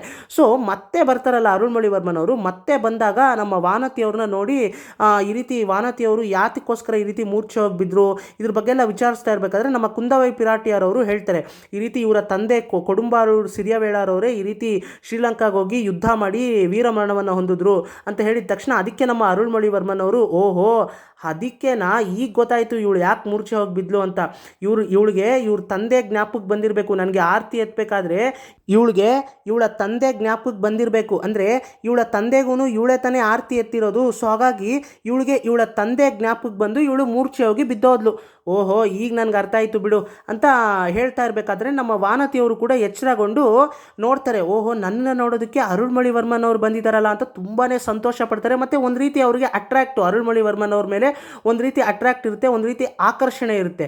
ಸೊ ಹಾಗಾಗಿ ನೋಡಿದ ತಕ್ಷಣ ಅವಳು ಕಣ್ಬಿಟ್ಟಿದ ತಕ್ಷಣ ನಮ್ಮ ಅರುಳ್ಮೊಳಿವರ್ಮನ್ ಅವರು, ನೋಡಮ್ಮ ಏನು ಭಯ ಪಡಬೇಡ, ನಿನಗೆಲ್ಲ ಅಂದರೆ ನೀನೇನು ಯೋಚನೆ ಮಾಡಬೇಡ, ನನ್ನ ಅಕ್ಕ ನಿನ್ನನ್ನು ತುಂಬ ಕೇರ್ ತೊಗೊಂಡು ನೋಡ್ಕೋತಾರೆ, ನೀನೇನು ಯೋಚನೆ ಮಾಡಬೇಡ, ತುಂಬ ಡಿಪ್ರೆಷನ್ಗೆಲ್ಲ ಹೋಗಬೇಡ, ಧೈರ್ಯವಾಗಿರು ಅಂತ ಧೈರ್ಯವನ್ನು ಹೇಳಿ ಒಂದೆರಡು ಧೈರ್ಯದ ಮಾತುಗಳನ್ನು ಹೇಳಿ ಹೊರಟೋಗ್ತಾರೆ ಸ್ನೇಹಿತರೆ. ಹೀಗೆ ಹೋಗಬೇಕಾದ್ರೆ ನಮ್ಮ ಅರುಳ್ಮೊಳಿವರ್ಮನ್ ಅವರು ಒಂದು ಮಾತನ್ನು ಹೇಳಿ ಹೋಗ್ತಾರೆ ನಮ್ಮ ಕುಂದವೈ ಪಿರಾಟಿಯವ್ರವ್ರ ಹತ್ರ, ನೋಡಕ್ಕ, ಅವಳಿಗೆ ಮೊದಲೇ ಅವ್ರ ತಂದೆಯನ್ನು, ಅವಳು ಚಿಕ್ಕ ವಯಸ್ಸಿನಲ್ಲೇ ತಾಯಿಯನ್ನು ಕಳ್ಕೊಂಡಿದ್ದಾಳೆ, ಈಗ ರೀಸೆಂಟಾಗಿ ಅವಳ ತಂದೆಯನ್ನು ಕೂಡ ಅವಳು ಕಳ್ಕೊಂಡಿದ್ದಾಳೆ. ಸೊ ಹಾಗಾಗಿ ಆ ನೋವು ಅವಳಿಗೆ ಯಾವಾಗಲೂ ಕಾಡ್ತಾ ಇರುತ್ತೆ. ಸೊ ದಯವಿಟ್ಟು ನೀನು ಯಾವುದಕ್ಕೂ ಅವಳ ಜೊತೆನೇ ಇದ್ದು, ಕ್ಲೋಸ್ ಆಗಿದ್ದು, ಅವಳ ಜೊತೆಗೇ ಇದ್ದು ಅವಳನ್ನು ಕೇರ್ ತೊಗೋಬೇಕು, ನೀನೇ ಅವಳ ಜವಾಬ್ದಾರಿಯನ್ನು ನೀನೇ ತೊಗೋಬೇಕು ಅಂತ ಹೇಳಿ ಹೊರಟೋಗ್ತಾರೆ ಸ್ನೇಹಿತರೆ. ಸೊ ಮೊದಲೇ ನಮ್ಮ ಕುಂದವೈ ಪಿರಾಟಿಯರವ್ರಿಗೆ ವಾನತಿ ಮೇಲೆ ಸ್ವಲ್ಪ, ಅಂದರೆ ವಾನತಿ ಅಂದರೆ ತುಂಬಾ ಇಷ್ಟ. ಸೊ ಈಗ ಅವರ ತಮ್ಮ ಬೇರೆ ಈ ರೀತಿ ಹೇಳ್ಬಿಟ್ಟು ಹೋದ್ರಲ್ಲ, ಸೊ ಇನ್ನೂ ಸ್ಪೆಷಲಾಗಿ ಕೇರ್ ತೊಗೊಳೋದಕ್ಕೆ ಶುರು ಮಾಡ್ತಾರೆ ಸ್ನೇಹಿತರೆ. ಸೊ ಹಾಗೆ ಅಂದರೆ ಈ ಫ್ಲ್ಯಾಶ್ ಬ್ಯಾಕ್ ಬಗ್ಗೆನೇ ಈಗ ಹಡಗ್ನಲ್ಲಿರ್ತಕ್ಕಂತಹ ಯುವರಾಣಿಯರೆಲ್ಲ ಮಾತಾಡ್ಕೋತಾ ಇರೋದು. ಸೊ ಆವತ್ತು ಇವಳು ಮಾಡಿದಂತಹ ನಾಟಕ, ಅಂದರೆ ಇವಳು ನಿಜವಾಗ್ಲೂ ಆರತಿ ಎತ್ತಬೇಕಾದ್ರೆ ಇವಳು ಮೂರ್ಛೆ ಹೋಗಿ ಬಿದ್ದಿದ್ದು, ಆದರೆ ಇವರು ಈ ರೀತಿ ಮಾತಾಡ್ಕೋತಾ ಇದ್ದಾರೆ, ಇದೆಲ್ಲ ಇವಳು ತಂತ್ರ, ಇವಳೇ ನಾಟಕ ಆಡಬೇಕು ಬೇಕಂತಲೇ ಇವಳು ಮೂರ್ಛೆ ಹೋಗಿ ಬಿದ್ದಿದ್ದು ಆಗ. ಸೊ ಆಗಿನಿಂದ ಇವಳು ಮೂರ್ಛೆ ಹೋಗಿ ಬೀಳೋದಕ್ಕೆ ಶುರು ಮಾಡಿದ್ದು. ಈಗಲೂ ಕೂಡ ಯಾವುದಾದ್ರೂ ಒಂದು ಶಾಕಿಂಗ್ ವಿಚಾರ ಕೇಳಿದ್ರೆ ಸಾಕು ಮೂರ್ಛೆ ಹೋಗಿ ಬಿದ್ದೋಗ್ಬಿಡೋದು. ಈಗಲೂ ಕೂಡ ನಾಟಕ ಮಾಡ್ತಾ ಇದ್ದಾಳೋ ಇಲ್ಲ ನಿಜವಾಗ್ಲೂ ಬೀಳ್ತಾಳೋ ಯಾರಿಗೆ ಗೊತ್ತು ಅಂತ ಇವರು ಈಗ ಫ್ಲ್ಯಾಶ್ ಬ್ಯಾಕಿಂದ ಹೊರಗಡೆ ಬಂದ್ವಿ ನಾವು. ಈಗ ನಮ್ಮ ವಾನತಿಯವರು ಕುಂದವಯ್ಯವರು ಕೂಡ ನದಿಯ ತೀರದಲ್ಲಿ ಇಳಿದು, ಅಂದರೆ ಹಡಗಿನಿಂದ ಇಳಿದು ಅವ್ರಿಗಂತ ಅಲ್ಲಿ ಒಂದು ರಥ ಕಾಯ್ತಾ ಇರುತ್ತೆ. ಆ ರಥವನ್ನು ಏರಿ ಅವರು ಜೋಯಿಸ್ರ ಮನೆಗೆ ಹೋಗ್ತಾರೆ. ಜೋಯಿಸ್ರ ಮನೆಗೆ ಹೋಗಿದ ತಕ್ಷಣ ಯುವರಾಣಿ, ಚೋಳ ಸಾಮ್ರಾಜ್ಯದ ಯುವರಾಣಿಯರು ಬಂದಿದ್ದ ತಕ್ಷಣ, ಅಂದರೆ ಯುವರಾಣಿಯರು ಅಂತ ಗೊತ್ತಾಗಿದ್ದ ತಕ್ಷಣ ಅಲ್ಲಿ ನಿಂತಿರ್ತಕ್ಕಂತಹ ಆ ಜೋಯಿಸರ ಶಿಷ್ಯ ನಮ್ಮ ಕುಂದವಯ್ಯವ್ರನ್ನ ಮತ್ತು ವಾನತಿಯವ್ರನ್ನ ತುಂಬಾ ಮರ್ಯಾದೆಯಿಂದ ವೆಲ್ಕಮ್ ಮಾಡ್ತಾನೆ. ನಂತರ ನಮ್ಮ ಕುಂದವಯ್ಯವರು ಮತ್ತು ವಾನತಿಯವರು ಜೋಯಿಸ್ರ ಮನೆಗೆ ಪ್ರವೇಶ ಮಾಡಿ ಮಾಡಿದ ತಕ್ಷಣ ನಮ್ಮ ಜೋಯಿಸರು ಕೂಡ ಕುಂದವಯ್ಯವ್ರನ್ನ ಮತ್ತು ವಾನತಿಯವ್ರನ್ನ ನೋಡಿ ಬರಬೇಕು ಚೋಳ ಸಾಮ್ರಾಜ್ಯದ ಯುವರಾಣಿಯರಿಗೆ ಸ್ವಾಗತ ಅಂತ ಹೇಳ್ತಾರೆ. ಮರ್ಯಾದೆಯಿಂದ ಅವರು ಕೂಡ ನಮಸ್ಕಾರ ಮಾಡಿ ಕೂತ್ಕೊಳ್ಳಿ ಅಂತ ಹೇಳ್ತಾರೆ. ನಮ್ಮ ಜೋಯಿಸರು ಕೂಡ ಕೂತ್ಕೊಂಡಿದ್ದ ತಕ್ಷಣ ನಮ್ಮ ಜೋಯಿಸರನ್ನ ಉದ್ದೇಶಿಸಿ ನಮ್ಮ ಕುಂದವಯ್ಯವರು, ಏನು ಜೋಯಿಸ್ರೆ ನಿಮ್ಮ ಬಿಸ್ನೆಸ್ ಎಲ್ಲ ಹೇಗೆ ನಡೀತಾ ಇದೆ ಅಂತ ಕೇಳ್ತಾರೆ. ಅದಕ್ಕೆ ನಮ್ಮ ಜೋಯಿಸರು, ಯಾರಿಗೂ ಕಷ್ಟನೇ ಇಲ್ಲ ಅಮ್ಮ, ಕಷ್ಟ ಇದ್ರೆ ತಾನೇ ನನ್ನ ಹತ್ರ ಬರೋದು, ಜಾತಕ ಹೇಳಿ ನನ್ನ ಜಾತಕ ಹೇಗಿದೆ, ಮುಂದೆ ಫ್ಯೂಚರ್ ಹೇಗಿದೆ ಅಂತ. ಯಾರಿಗೂ ಕಷ್ಟನೇ ಇಲ್ಲ, ನಿಮ್ಮ ಆಳ್ವಿಕೆಯಲ್ಲಿ ಚೋಳ ಸಾಮ್ರಾಜ್ಯದ ಪ್ರಜೆಗಳೆಲ್ಲ ಅಷ್ಟು ಸಂತೃಪ್ತಿಯಿಂದ ಎಲ್ಲ ಸೌಲಭ್ಯಗಳೊಂದಿಗೆ ತುಂಬಾ ಸುಖವಾಗಿ ಸಂತೋಷದಿಂದ ಬದುಕ್ತಾ ಇದ್ದಾರಮ್ಮ ಅಂತ ಹೇಳ್ತಾರೆ ಸ್ನೇಹಿತರೆ. ಅದಕ್ಕೆ ನಮ್ಮ ಕುಂದವೈ ಪಿರಾಟಿಯರವರು ಜೋಯಿಸರನ್ನ ಉದ್ದೇಶಿಸಿ, ಅಂದರೆ ನನಗೆ ಕಷ್ಟ ಬಂದಿದೆ, ಸೊ ಹಾಗಾಗಿ ನಿಮ್ಮನ್ನ ನೋಡಕ್ಕೆ ಬಂದಿದ್ದೀನಿ ಅಂತ ಇಂಡೈರೆಕ್ಟ್ ಆಗಿ ಹೇಳ್ತಾ ಇದ್ದೀರಾ ಜೋಯಿಸ್ರೆ ಅಂತ ಕೇಳ್ತಾರೆ ಸ್ನೇಹಿತರೆ. ಸೊ ನೋಡಿದ್ರೆ ಸ್ನೇಹಿತರೆ, ನಮ್ಮ ಕುಂದವೈ ಪಿರಾಟಿಯರವರ ಬುದ್ಧಿ ಹೇಗಿದೆ ಅಂತ, ಅವ್ರನ್ನ ಮಾತಲ್ಲಿ ಗೆಲ್ಲೋದಕ್ಕೆ ಸಾಧ್ಯನೇ ಇಲ್ಲ ಸ್ನೇಹಿತರೆ. ಸೊ ಈ ರೀತಿ ಹೇಳಿದ ತಕ್ಷಣ ನಮ್ಮ ಜೋಯಿಸರು ಕೂಡ, ಇಲ್ಲ ಅಮ್ಮ, ನನಗೆ ವ್ಯಾಪಾರ ಇಲ್ವಲ್ಲ, ಸೊ ಹಾಗಾಗಿ ನನಗೆ ವ್ಯಾಪಾರ ಇಲ್ಲ, ನನ್ನ ಹೊಟ್ಟೆ ಪಾಡಿಗಾದರೂ ಒಂಚೂರು ವ್ಯಾಪಾರ ಆಗಲಿ ಅಂತ ನೀವು ನನ್ನ ಕಷ್ಟವನ್ನು ತೀರಿಸೋದಕ್ಕೋಸ್ಕರ ಬಂದಿದ್ದೀರಾ ಅಂತ ನಾನು ಅದನ್ನು ಇಂಡೈರೆಕ್ಟಾಗಿ ಹೇಳಿದೆ, ಆ ಅರ್ಥದಲ್ಲಿ ಹೇಳಿದೆ ಅಂತ ಅವರು ಕೂಡ ತಪ್ಪಿಸ್ಕೋತಾರೆ. ಮಾತಿನಲ್ಲೇ ಅವರು ಕೂಡ ತಪ್ಪಿಸ್ಕೊಳ್ಳೋದಕ್ಕೆ ಪ್ರಯತ್ನ ಮಾಡ್ತಾರೆ. ಸೊ ಹೀಗೆ ಮಾತಾಡ್ತಾ ಇರಬೇಕಾದ್ರೆ ನಮ್ಮ ಕುಂದವೈ ಪಿರಾಟಿಯರವರು, ಜೋಯಿಸ್ರೆ ಈಗ ನಮ್ಮ ವಾನತಿಯ ಜಾತಕವನ್ನು ಸ್ವಲ್ಪ ನೋಡಿ ಹೇಳಿ, ಇವಳು ಫ್ಯೂಚರ್ ಹೇಗಿದೆ, ಇವಳು ನೋಡಿದ್ರೆ ಯಾವಾಗಲೂ ಭಯದಲ್ಲೇ ಇರ್ತಾಳೆ, ಯಾವಾಗಲೂ ಡಿಪ್ರೆಷನಲ್ಲಿ ಇರ್ತಾಳೆ ಅಂತ ಹೇಳಿದ ತಕ್ಷಣ ಅದಕ್ಕೆ ನಮ್ಮ ಜೋಯಿಸರು, ಓ ಎಸ್ ಅದಕ್ಕೇನಂತೆ, ಇವಳು ಜಾತಕ ಕೂಡ ನನ್ನ ಹತ್ರನೇ ಇದೆ ಅಂತ ಹೇಳಿ ಜಾತಕವನ್ನು ತಗೊಂಡು ರೆಫರ್ ಮಾಡ್ತಾರೆ ಸ್ನೇಹಿತರೆ. ಮತ್ತು ಇಲ್ಲಿ ಇನ್ನೊಂದು ಹೇಳ್ಬಿಡ್ತೀನಿ ಸ್ನೇಹಿತರೆ, ಈ ರೀತಿ ಜೋಯಿಸ್ರುಗಳಿಗೆ ಯಾವಾಗಲೂ ಕೂಡ ವ್ಯಾಪಾರ ಇರೋದಿಲ್ಲ. ಸೊ ಹಾಗಾಗಿ ಇವರು ವ್ಯಾಪಾರ ಇಲ್ಲದೆ ಇರತಕ್ಕಂತಹ ಸಂದರ್ಭದಲ್ಲಿ, ಅಂದರೆ ಯಾವಾಗಲೂ ಕೂಡ ಇವರಿಗೆ ಕೆಲಸ ಇಲ್ಲದೆ ಇರತಕ್ಕಂತಹ ಸಂದರ್ಭದಲ್ಲಿ ಎಲ್ಲ ರಾಜಮನೆತನದವರ ಜಾತಕಗಳನ್ನೆಲ್ಲ ಇವರು ಕಲೆಕ್ಟ್ ಮಾಡಿ ಫಸ್ಟೇ ರೆಡಿ ಮಾಡಿ ಇಟ್ಕೊಂಡಿರ್ತಾರೆ. ಯಾಕೆಂತಂದರೆ ಇವರು ಯಾವಾಗ ರಾಜಮನೆತನದಿಂದ ಯಾವ ವ್ಯಕ್ತಿಗಳು ಬರ್ತಾರೆ ಅಂತ ಇವ್ರಿಗೆ ಗೊತ್ತಾಗೋದಿಲ್ಲ. ಸೊ ಯಾವಾಗಾದರೂ ಇವರು ಬಂದಾಗ ಎಮರ್ಜೆನ್ಸಿಯಾಗಿ ಇವ್ರದ್ದೆಲ್ಲ ಫಸ್ಟೇ ನಾವು ಕಲೆಕ್ಟ್ ಮಾಡಿ ಇಟ್ಕೊಂಡಿದ್ರೆ, ಫಸ್ಟೇ ಇವ್ರು ಕಲೆಕ್ಟ್ ಮಾಡಿ ಇಟ್ಕೊಂಡಿರೋದ್ರಿಂದ ಅವ್ರು ಬಂದಿದ್ದ ತಕ್ಷಣ ಅವ್ರ ಹೆಸರು ಹೇಳಿದ್ರೆ ಸಾಕು, ಓಹೋ ಇವರು ಈ ರಾಜಮನೆತನದವರು ಅಂತ ಹೇಳಿ ಅವರ ಜಾತಕವನ್ನು ತಗೊಂಡು ಇವರು ರೆಫರ್ ಮಾಡೋದಕ್ಕೆ ಈಸಿ ಆಗುತ್ತೆ ಅಂತ. ಇವರು ಕೆಲಸ ಇಲ್ಲದೆ ಇರತಕ್ಕಂತಹ ಸಂದರ್ಭದಲ್ಲಿ ಎಲ್ಲ ರಾಜಮನೆತನದ ವ್ಯಕ್ತಿಗಳ ಜಾತಕಗಳನ್ನು ಕೂಡ ಇವರು ಸಂಗ್ರಹಿಸಿ ಇಟ್ಕೊಂಡಿರ್ತಾರೆ ಸ್ನೇಹಿತರೆ, ಗ್ರೂಪ್ ಮಾಡಿ ಇಟ್ಕೊಂಡಿರ್ತಾರೆ, ಕ್ಲಾಸಿಫೈ ಮಾಡಿ. ಸೊ ಹಾಗಾಗಿ ನಮ್ಮ ವಾನತಿಯವರ ಹೆಸರು ಹೇಳಿದ ತಕ್ಷಣ, ಓಹೋ ಈ ಅಮ್ಮಂದು ನನ್ನ ಹತ್ರ ಜಾತಕ ಇದೆ ಅಂತ ಹೇಳಿ ಜಾತಕವನ್ನು ತಗೊಂಡು ರೆಫರ್ ಮಾಡ್ತಾರೆ. ಜಾತಕವನ್ನು ತಗೊಂಡು ರೆಫರ್ ಮಾಡಿದಂತಹ ನಮ್ಮ ಜೋಯಿಸರು ಕುಂದವೈ ಪಿರಾಟಿಯವರನ್ನು ಉದ್ದೇಶಿಸಿ, ಅಮ್ಮ ನೀವೇನು ಬೇಜಾರು ಮಾಡ್ಕೋಬೇಡಿ, ದಯವಿಟ್ಟು ಹೊಟ್ಟೆ ಉರಿ ಪಡ್ಕೋಬಾರ್ದು, ಈ ಅಮ್ಮನ ಜಾತಕ ಫ್ಯೂಚರಲ್ಲಿ ತುಂಬಾ ಅದ್ಭುತವಾಗಿದೆಯಮ್ಮ. ಯಾಕೆಂತಂದರೆ ಇವ್ರನ್ನ ಮದುವೆ ಆಗುವಂತಹ ಗಂಡು ಇಲ್ಲಿಲ್ಲ, ಹೊರದೇಶದಲ್ಲಿದ್ದಾರೆ. ಮತ್ತು ಇವ್ರನ್ನ ಮದುವೆ ಆಗುವಂತಹ ಗಂಡು ಎಷ್ಟೋ ರಾಜ್ಯಗಳನ್ನು ಗೆಲ್ಲೋ ಅಂತಹ ಗಂಡು, ತುಂಬಾ ವೀರತ್ವವನ್ನು ಹೊಂದಿರತಕ್ಕಂತಹ ಗಂಡು. ಮತ್ತು ತುಂಬಾ ಅಂದರೆ ಇವರು ಮಾಡೋವಂಥ ಸಾಧನೆಗಳು, ಎಷ್ಟೋ ದೇವಾಲಯಗಳನ್ನು ನಿರ್ಮಿಸ್ತಾರೆ. ಮತ್ತು ತುಂಬಾ ಒಂದು ಒಳ್ಳೆ ಅಡ್ಮಿನಿಸ್ಟ್ರೇಷನ್ ಕೊಡುವಂತಹ ಒಬ್ಬ ರಾಜನನ್ನೇ ಇವರು ಮದುವೆ ಆಗೋದು. ಮತ್ತೆ ಇವರು ಮದುವೆ ಆಗುವಂತಹ ಗಂಡು ಈಗ ಸದ್ಯಕ್ಕೆ ಚೋಳ ಸಾಮ್ರಾಜ್ಯದಲ್ಲಿಲ್ಲ, ಅವರು ಹೊರದೇಶಕ್ಕೆ ಯುದ್ಧಕ್ಕಂತ ಹೋಗಿದ್ದಾರೆ ಅಂತ ಹೇಳಿದ ತಕ್ಷಣ ನಮ್ಮ ವಾನತಿಯವರ ಮುಖದಲ್ಲಿ ಒಂದು ರೀತಿ ಖುಷಿಯ ಭಾವನೆ ಮೂಡುತ್ತೆ. ಮತ್ತು ಅವರು ಅದನ್ನು ಕಂಟ್ರೋಲ್ ಮಾಡ್ಕೋತಾರೆ. ನಂತರ ಯಾತಕ್ಕೋಸ್ಕರ ನಮ್ಮ ವಾನತಿಯ ಮುಖದಲ್ಲಿ ಖುಷಿಯ ಭಾವನೆ ಮೂಡುತ್ತೆ ಅಂತ ನೀವು ನನ್ನನ್ನು ಕೇಳೋದೇ ಆದರೆ, ನಮ್ಮ ವಾನತಿಯವ್ರಿಗೂ ಗೊತ್ತು ಹೊರದೇಶಕ್ಕೆ ಹೋಗಿರೋದು ಅಂದರೆ, ಹೊರದೇಶ ಅಂದರೆ ಶ್ರೀಲಂಕಾ ಈಗ ಹೊರದೇಶನೇ ಅಲ್ವಾ ಚೋಳ ಸಾಮ್ರಾಜ್ಯಕ್ಕೆ ಆಗ. ಸೊ ಹಾಗಾಗಿ ಹೊರದೇಶಕ್ಕೆ ಹೋಗಿರೋದು ರಾಜರಾಜ ಚೋಳ ಅಂತ ಹೇಳಬಾರ್ದು ಈ ಕತೆ ನಡಿಬೇಕಾದ್ರೆ. ಪೊನ್ನಿಯಿನ್ ಸೆಲ್ವನ್ನೇ ಹೊರದೇಶಕ್ಕೆ ಹೋಗಿರೋದು. ಓಕೆ, ಪೊನ್ನಿಯಿನ್ ಸೆಲ್ವನ್ನೇ ಹೊರದೇಶಕ್ಕೆ ಹೋಗಿರೋದು ಅಂದರೆ ಪೊನ್ನಿಯಿನ್ ಸೆಲ್ವನ್ ಬಗ್ಗೆನೇ ಇವ್ರು ಹೇಳ್ತಾ ಇರೋದು. ಓಕೆ, ಅಂದರೆ ಪೊನ್ನಿಯಿನ್ ಸೆಲ್ವನ್ನೇ ನಾನು ಮುಂದೆ ಮದುವೆ ಆಗೋದು ಅನ್ನೋ ಒಂದು ಖುಷಿ ನಮ್ಮ ವಾನತಿಯ ಮನಸ್ಸಿನಲ್ಲಿ ಬರುತ್ತೆ ಸ್ನೇಹಿತರೆ. ಮತ್ತು ಮೊದಲಿಂದಾನು ನಮ್ಮ ವಾನತಿಯವರಿಗೆ ಪೊನ್ನಿಯಿನ್ ಸೆಲ್ವನ್ ಅಂದರೆ ತುಂಬಾ ಇಷ್ಟ, ಅವರನ್ನೇ ಮದುವೆ ಆಗಬೇಕು ಅನ್ನೋದು ಕೂಡ ಅವರ ಮನಸ್ಸಿನಲ್ಲಿ ಇರುತ್ತೆ. ಇದು ನಮ್ಮ ಕುಂದವೈ ಪಿರಾಟಿಯಾರವ್ರಿಗೂ ಗೊತ್ತಿರುತ್ತೆ. ಮತ್ತು ಕುಂದವೈ ಪಿರಾಟಿಯಾರವ್ರಿಗೂ ಕೂಡ ಇದೇ ಆಸೆ ಇರುತ್ತೆ, ವಾನತಿಯವ್ರನ್ನ ಹೇಗಾದರೂ ಮಾಡಿ ಅರುಳ್ಮೊಳಿವರ್ಮನ್ಗೆ ಕೊಟ್ಟು ಮದುವೆ ಮಾಡಬೇಕು ಅಂತ ನಮ್ಮ ಕುಂದವೈ ಪಿರಾಟಿಯಾರವರು ಕೂಡ ಆಸೆ ಪಟ್ಟಿರ್ತಾರೆ. ಸೊ ಹಾಗಾಗಿ ನಮ್ಮ ವಾನತಿಯವ್ರನ್ನ ಜೊತೆಯಲ್ಲೇ ಇಟ್ಕೊಂಡಿರ್ತಾರೆ ಮತ್ತು ತುಂಬಾ ಕೇರ್ ತಗೋತಾ ಇರ್ತಾರೆ. ಸೊ ಹಾಗಾಗಿ ನಮ್ಮ ವಾನತಿಯವ್ರಿಗೆ ಈ ರೀತಿ ಹೇಳಿದ ತಕ್ಷಣ ತುಂಬಾ ಖುಷಿ ಆಗುತ್ತೆ. ನಂತರ ನಮ್ಮ ಜೋಯಿಸರು ಕೂಡ ಇನ್ನು ಕಂಟಿನ್ಯೂ ಮಾಡ್ತಾರೆ, ಅವರ ಒಂದು ಫ್ಯೂಚರ್ ಬಗ್ಗೆ ಏನೇನೆಲ್ಲ ಇದೆ ಎಲ್ಲವನ್ನು ಕೂಡ ಹೇಳೋದು ಕಂಟಿನ್ಯೂ ಮಾಡ್ತಾರೆ. ಅದಿನ್ನೂ ಸ್ವಾರಸ್ಯವಾಗಿರುತ್ತೆ ಸ್ನೇಹಿತರೆ. ನಮ್ಮ ಜೋಯಿಸರು ಕುಂದವೈ ಪಿರಾಟಿ ಅವರನ್ನು ಉದ್ದೇಶಿಸಿ, ಅಮ್ಮ, ಈ ಅಮ್ಮನಿಗೆ ಮುಂದೆ ಫ್ಯೂಚರ್ನಲ್ಲಿ ಇವ್ರು ಮದುವೆ ಆಗುವಂತಹ ಗಂಡು ತುಂಬಾ ವೀರ ಪರಾಕ್ರಮಗಳನ್ನು ಹೊಂದಿರ್ತಾರೆ. ಅದೇ ರೀತಿ ಇವ್ರಿಗೆ ಹುಟ್ಟೋ ಅಂಥ ಒಂದು ಗಂಡು ಮಗು, ಅವರು ಕೂಡ ದೊಡ್ಡವರಾದಮೇಲೆ, ಆ ಗಂಡು ಮಗು ಕೂಡ ದೊಡ್ಡವರಾದಮೇಲೆ ಎಷ್ಟೋ ರಾಜ್ಯಗಳನ್ನು ಎಷ್ಟೋ ರಾಜ್ಯಗಳನ್ನು ಗೆದ್ದು ಇವರ ತಂದೆಗಿಂತ ದೊಡ್ಡ ಸಾಧನೆಯನ್ನು ಮಾಡೋ ಮಟ್ಟಕ್ಕೆ ಅವರು ಬೆಳೀತಾರೆ. ಅಂದರೆ ಆ ಮಗು ಕೂಡ ದೊಡ್ಡವರಾದಮೇಲೆ ಅವರು ಕೂಡ ಇವ್ರ ತಂದೆಗಿಂತ ಇನ್ನೂ ಹೆಚ್ಚು ಸಾಧನೆಗಳನ್ನು ಮಾಡ್ತಾರೆ. ಈ ರೀತಿ ಎಲ್ಲ ಹೇಳಿದ ತಕ್ಷಣ ನಮ್ಮ ವಾನತಿ ಅವ್ರಿಗೆ ಎಲ್ಲಿಂದ ಮೂರ್ಛೆ ಬಂತೋ ಗೊತ್ತಿಲ್ಲ, ತುಂಬಾ ಒಂದು ರೀತಿ ಪಾಸಿಟಿವ್ ಆಗಿ ಈ ವಿಷಯ ಕೇಳಿದ್ರು ಕೂಡ ನಮ್ಮ ವಾನತಿ ಅವ್ರಿಗೆ ಶಾಕ್ ಆಗಿಬಿಡುತ್ತೆ.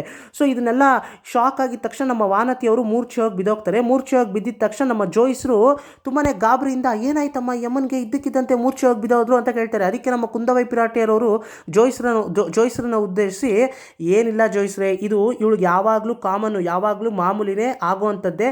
ಈಗ ನೀರನ್ನ ಸ್ವಲ್ಪ ಅವಳ ಮುಖದ ಮೇಲೆ ಚಿಮುಕಿಸಿದ ತಕ್ಷಣ ಅವಳು ಎದ್ಬಿಟ್ಟು ಕೇಳೋವಂಥ ಪ್ರಶ್ನೆ ಎರಡೇ: ನಾನು ಎಲ್ಲಿದ್ದೀನಿ ಅಕ್ಕ?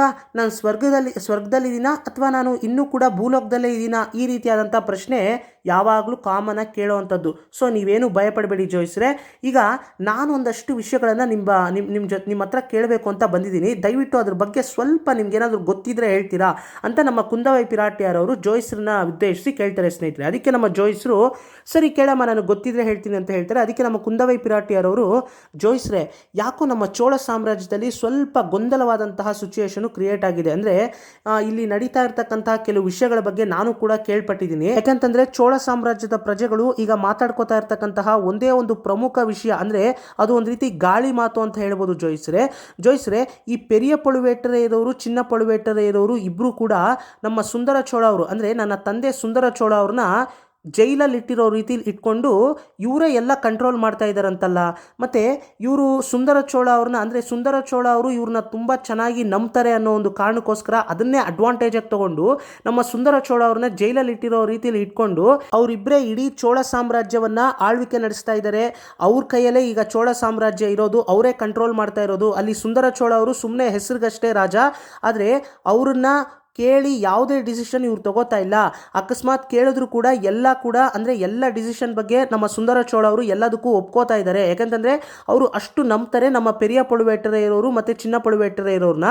ಸೊ ಹಾಗಾಗಿ ಅದನ್ನೇ ಅಡ್ವಾಂಟೇಜಾಗಿ ತಗೊಂಡು ಈ ಪೆರಿಯ ಪಳುವೇಟರೆಯರವರು ಮತ್ತು ಚಿನ್ನ ಪಳುವೇಟರೆಯರವರು ಇಬ್ಬರು ಸೇರಿಕೊಂಡು ಚೋಳ ಸಾಮ್ರಾಜ್ಯದಲ್ಲಿ ಇವರೇ ಒಂದು ರೀತಿ ಇವರೇ ಅಧಿಕಾರವನ್ನು ದುರುಪಯೋಗ ಪಡಿಸ್ಕೋತಾ ಇದ್ದಾರೆ. ಈ ರೀತಿ ಎಲ್ಲ ಮಾತಾಡ್ಕೋತಾ ಇದ್ದಾರೆ ಚೋಳ ಸಾಮ್ರಾಜ್ಯದ ಪ್ರಜೆಗಳು. ಅಂದರೆ ಮುಖ್ಯವಾಗಿ ಯಾವ ರೀತಿ ಅಂದರೆ ಒಂದು ರೀತಿ ಜೈಲಲ್ಲಿ ಇಟ್ಕೊಂಡಿದ್ದಾರೆ ನಮ್ಮ ಸುಂದರ ಚೋಳ ಅವ್ರನ್ನ, ಇವರೇ ಕಂಟ್ರೋಲಿಗೆ ತೊಗೊಂಡ್ಬಿಟ್ಟಿದ್ದಾರೆ. ಅಂದರೆ ಅವರು ಅವ್ರೀಗ ಪೇಷೆಂಟು, ನಮ್ಮ ತಂದೆ ಸುಂದರ ಚೋಳ ಅವರು ಈಗ ಸೀರಿಯಸ್ ಸಿಚುಯೇಷನಲ್ಲಿದ್ದಾರೆ, ಕ್ರಿಟಿಕಲ್ ಸಿಚುಯೇಷನಲ್ಲಿದ್ದಾರೆ. ಸೊ ಅವ್ರನ್ನ ಒಂದು ರೀತಿ ಜೈಲಲ್ಲಿ ಇಟ್ಕೊಂಡು ಇವರೇ ಎಲ್ಲ ಕಂಟ್ರೋಲ್ ಮಾಡ್ತಾ ಇದ್ದಾರಲ್ಲ, ಈ ರೀತಿ ಮಾತಾಡ್ಕೋತಾ ಇದ್ದಾರೆ ಚೋಳ ಸಾಮ್ರಾಜ್ಯದ ಜನರು. ಮತ್ತು ಈಗ ಆಕಾಶದಲ್ಲಿ ಧೂಮಕೇತು ನಕ್ಷತ್ರ ಬೇರೆ ಕಾಣಿಸ್ತಾ ಇದೆ. ಈ ರೀತಿ ಧೂಮಕೇತು ನಕ್ಷತ್ರ ಕಾಣಿಸಿದ್ರೆ ಚೋಳ ಸಾಮ್ರಾಜ್ಯದವ್ರಿಗೆ, ಅಂದರೆ ಮುಖ್ಯವಾಗಿ, ಅಂದರೆ ಕಾಮನ್ ಆಗಿ ಧೂಮಕೇತು ನಕ್ಷತ್ರ ಆಕಾಶದಲ್ಲಿ ಕಾಣಿಸಿದ್ರೆ ರಾಜಮನೆತನದ ವ್ಯಕ್ತಿಗಳಿಗೆ ತುಂಬಾ ಅಪಾಯ ಇದೆ ಅಂತ ಹೇಳೋದನ್ನ ನಾನು ಕೇಳ್ಪಟ್ಟಿದ್ದೀನಿ. ಸೊ ಹಾಗಾಗಿ ಇದ್ರ ಬಗ್ಗೆ ನಿಮ್ಮ ಅಭಿಪ್ರಾಯ ಏನು ಜೋಯಿಸ್ರೆ? ಇದು ಏನು ಸೂಚಿಸುತ್ತೆ? ಇದ್ರ ಬಗ್ಗೆ ನಿಮ್ಗೇನಾದರೂ ಗೊತ್ತಾ? ಇದ್ರ ಬಗ್ಗೆ ಫ್ಯೂಚರಲ್ಲಿ ಯಾರು ಮುಂದೆ ಚೋಳ ಸಾಮ್ರಾಜ್ಯಕ್ಕೆ ಏನಾಗ್ಬೋದು, ಇದ್ರ ಬಗ್ಗೆ ಏನಾದರೂ ನಿಮಗೆ ಗೊತ್ತಾ ಅಂತ ಕೇಳ್ತಾರೆ ಸ್ನೇಹಿತರೆ ನಮ್ಮ ಕುಂದವೈ ಪಿರಾಟಿಯರವರು ಜೋಯಿಸ್ರನ್ನ ಉದ್ದೇಶಿಸಿ. ಅದಕ್ಕೆ ನಮ್ಮ ಜೋಯಿಸರು ಇದಕ್ಕೆ ತುಂಬಾ ಸಿಂಪಲ್ ಆಗಿ, ಸಾಧಾರಣವಾಗಿ, ನೋಡಮ್ಮ, ಇದ್ರ ಬಗ್ಗೆ ಎಲ್ಲ ತುಂಬಾನೇ ಫ್ಯೂಚರ್ ಬಗ್ಗೆ ಅದು ಇದು ಹೇಳ್ತಾರಲ್ಲ, ಸೊ ಅವ್ರ ಹತ್ರ ಇದ್ರ ಬಗ್ಗೆ ತುಂಬಾ ಡೆಪ್ತಾಗಿ ತಿಳ್ಕೊಂಡಿರೋರ ಹತ್ರ ನೀನು ಹೋಗಿ ಕೇಳಬೇಕು.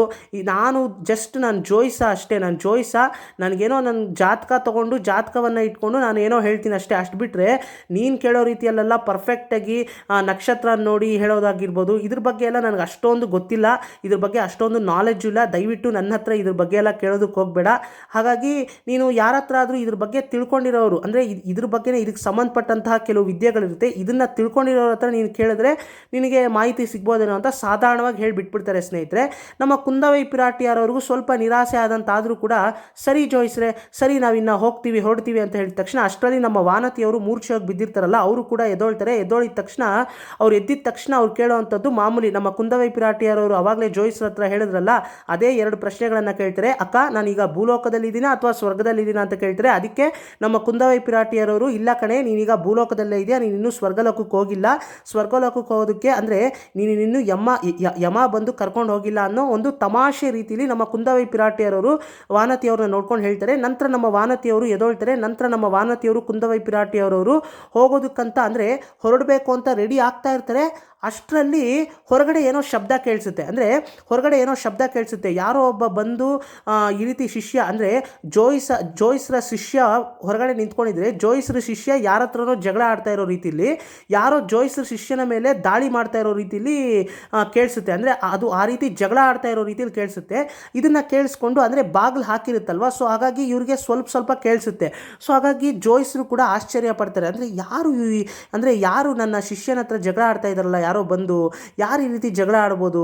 ಮತ್ತು ಹೊರಗಡೆ ಯಾವ ರೀತಿ ಕೇಳಿಸುತ್ತೆ ಅಂದರೆ ಆ ಶಬ್ದ, ಏನೋ ಹೊರಗಡೆ ಯಾರಿದ್ರೆ ಏನೋ ಒಳಗಡೆ ಯಾರಾದರೂ ಇರಲಿ, ನನಗೆ ಅರ್ಜೆಂಟ್ ಕೆಲಸ ಇದೆ, ದಯವಿಟ್ಟು ನನ್ನನ್ನು ಒಳಗಡೆ ಬಿಡು, ಇಲ್ಲಾಂದರೆ ನೋಡಿ ಇವತ್ತು ನೀನು ಏನು ಮಾಡ್ತೀನಿ, ದಯವಿಟ್ಟು ನನ್ನ ಒಳಗಡೆ ಬಿಟ್ಬಿಡು, ಇಲ್ಲಾಂದರೆ ಸರಿ ಇರಲ್ಲ ನೋಡು, ಬಿಡೋ ಒಳಗಡೆ ಬಿಡೋ ಒಳಗಡೆ ಅಂತ ಕೇಳಿಸ್ತಾ ಇರುತ್ತೆ. ಈ ರೀತಿ ಕೇಳಿಸಿದ ತಕ್ಷಣ ನಮ್ಮ ಜೋಯಿಸ್ರಿಗೆ ಆಶ್ಚರ್ಯ, ಯಾರು ಈ ರೀತಿ ಬಂದು ಗಲಾಟೆ ಮಾಡ್ತಾ ಇರೋದು ಅಂತ ಯೋಚನೆ ಮಾಡ್ತಾ ಇರಬೇಕಾದ್ರೆ ಜೋರಾಗಿ ಬಾಗಿಲು ಅಂದರೆ ಅವ್ರು ಬಾಗಿಲು ಹಾಕಿರ್ತಾರಲ್ವ ಜೋಯಿಸ್ರು, ಜೋರಾಗಿ ಬಾಗಿಲು ಓಪನ್ ಆಗುತ್ತೆ. ಬಾಗಿಲು ಓಪನ್ ಆಗಿದ ತಕ್ಷಣ ನಮ್ಮ ವಂದ್ಯದೇವನವ್ರು ಎಂಟ್ರಿ. ನಮ್ಮ ವಂದ್ಯದೇವನವ್ರನ್ನ ನೋಡಿದ ತಕ್ಷಣ ಕುಂದವೈಯವರು ತುಂಬಾ ಆಕರ್ಷಣೆ ಆಗುತ್ತೆ. ಅಂದರೆ ಕುಂದವೈಯವ್ರಿಗೂ ಕೂಡ ಆಕರ್ಷಣೆ ಆಗುತ್ತೆ. ಮುಖ್ಯವಾಗಿ ನಮ್ಮ ವಂದ್ಯದೇವನವ್ರಿಗೆ ಕುಂದವೈಯವರ ಫೇಸ್ ನೋಡಿದ ತಕ್ಷಣ ಅವರು ಕೂಡ ತುಂಬಾ ಅಟ್ರಾಕ್ಟ್ ಆಗಿ ತುಂಬಾ ಹಾಗೆ ಆಶ್ಚರ್ಯದಿಂದ ನಿಂತ್ಕೋತಾರೆ. ಈ ಸೀನ್ನ ನೀವು ಯಾವ ರೀತಿ ಇಮ್ಯಾಜಿನೇಷನ್ ಮಾಡ್ಕೋಬೇಕು ಸ್ನೇಹಿತರೆ, ಸಿನಿಮಾದಲ್ಲಿ ನೀವು ನೋಡಿರ್ಬೋದು. ಅಂದರೆ ಹೀರೋ ಫಸ್ಟ್ ನೋಡಿದ ತಕ್ಷಣ ಯಾವ ರೀತಿ ಅಟ್ರಾಕ್ಟ್ ಆಗ್ತಾನೆ ಆ ರೀತಿ. ಅಂದರೆ ಆಗಿನ ಕಾಲಘಟ್ಟದಲ್ಲಿ ರಾಜಮನೆತನಗಳ ರಾಣಿಯರು ಮತ್ತು ರಾಜರು ಈ ರೀತಿ ಅವರು ಅಂದರೆ ಯುವರಾಜರು ಯುವರಾಣಿಯರು ಈ ರೀತಿ ಮೊದಲು ಭೇಟಿಯಾದಾಗ ಅವರು ನೋಡ್ಕೊಳ್ಳೋವಂಥ ಒಂದು ಸೀನ್ನ ನೀವು ಇಮ್ಯಾಜಿನೇಷನ್ ಮಾಡ್ಕೊಂಡು ಕೇಳಿದಾಗ ತುಂಬಾ ಸ್ವಾರಸ್ಯವಾಗಿರುತ್ತೆ.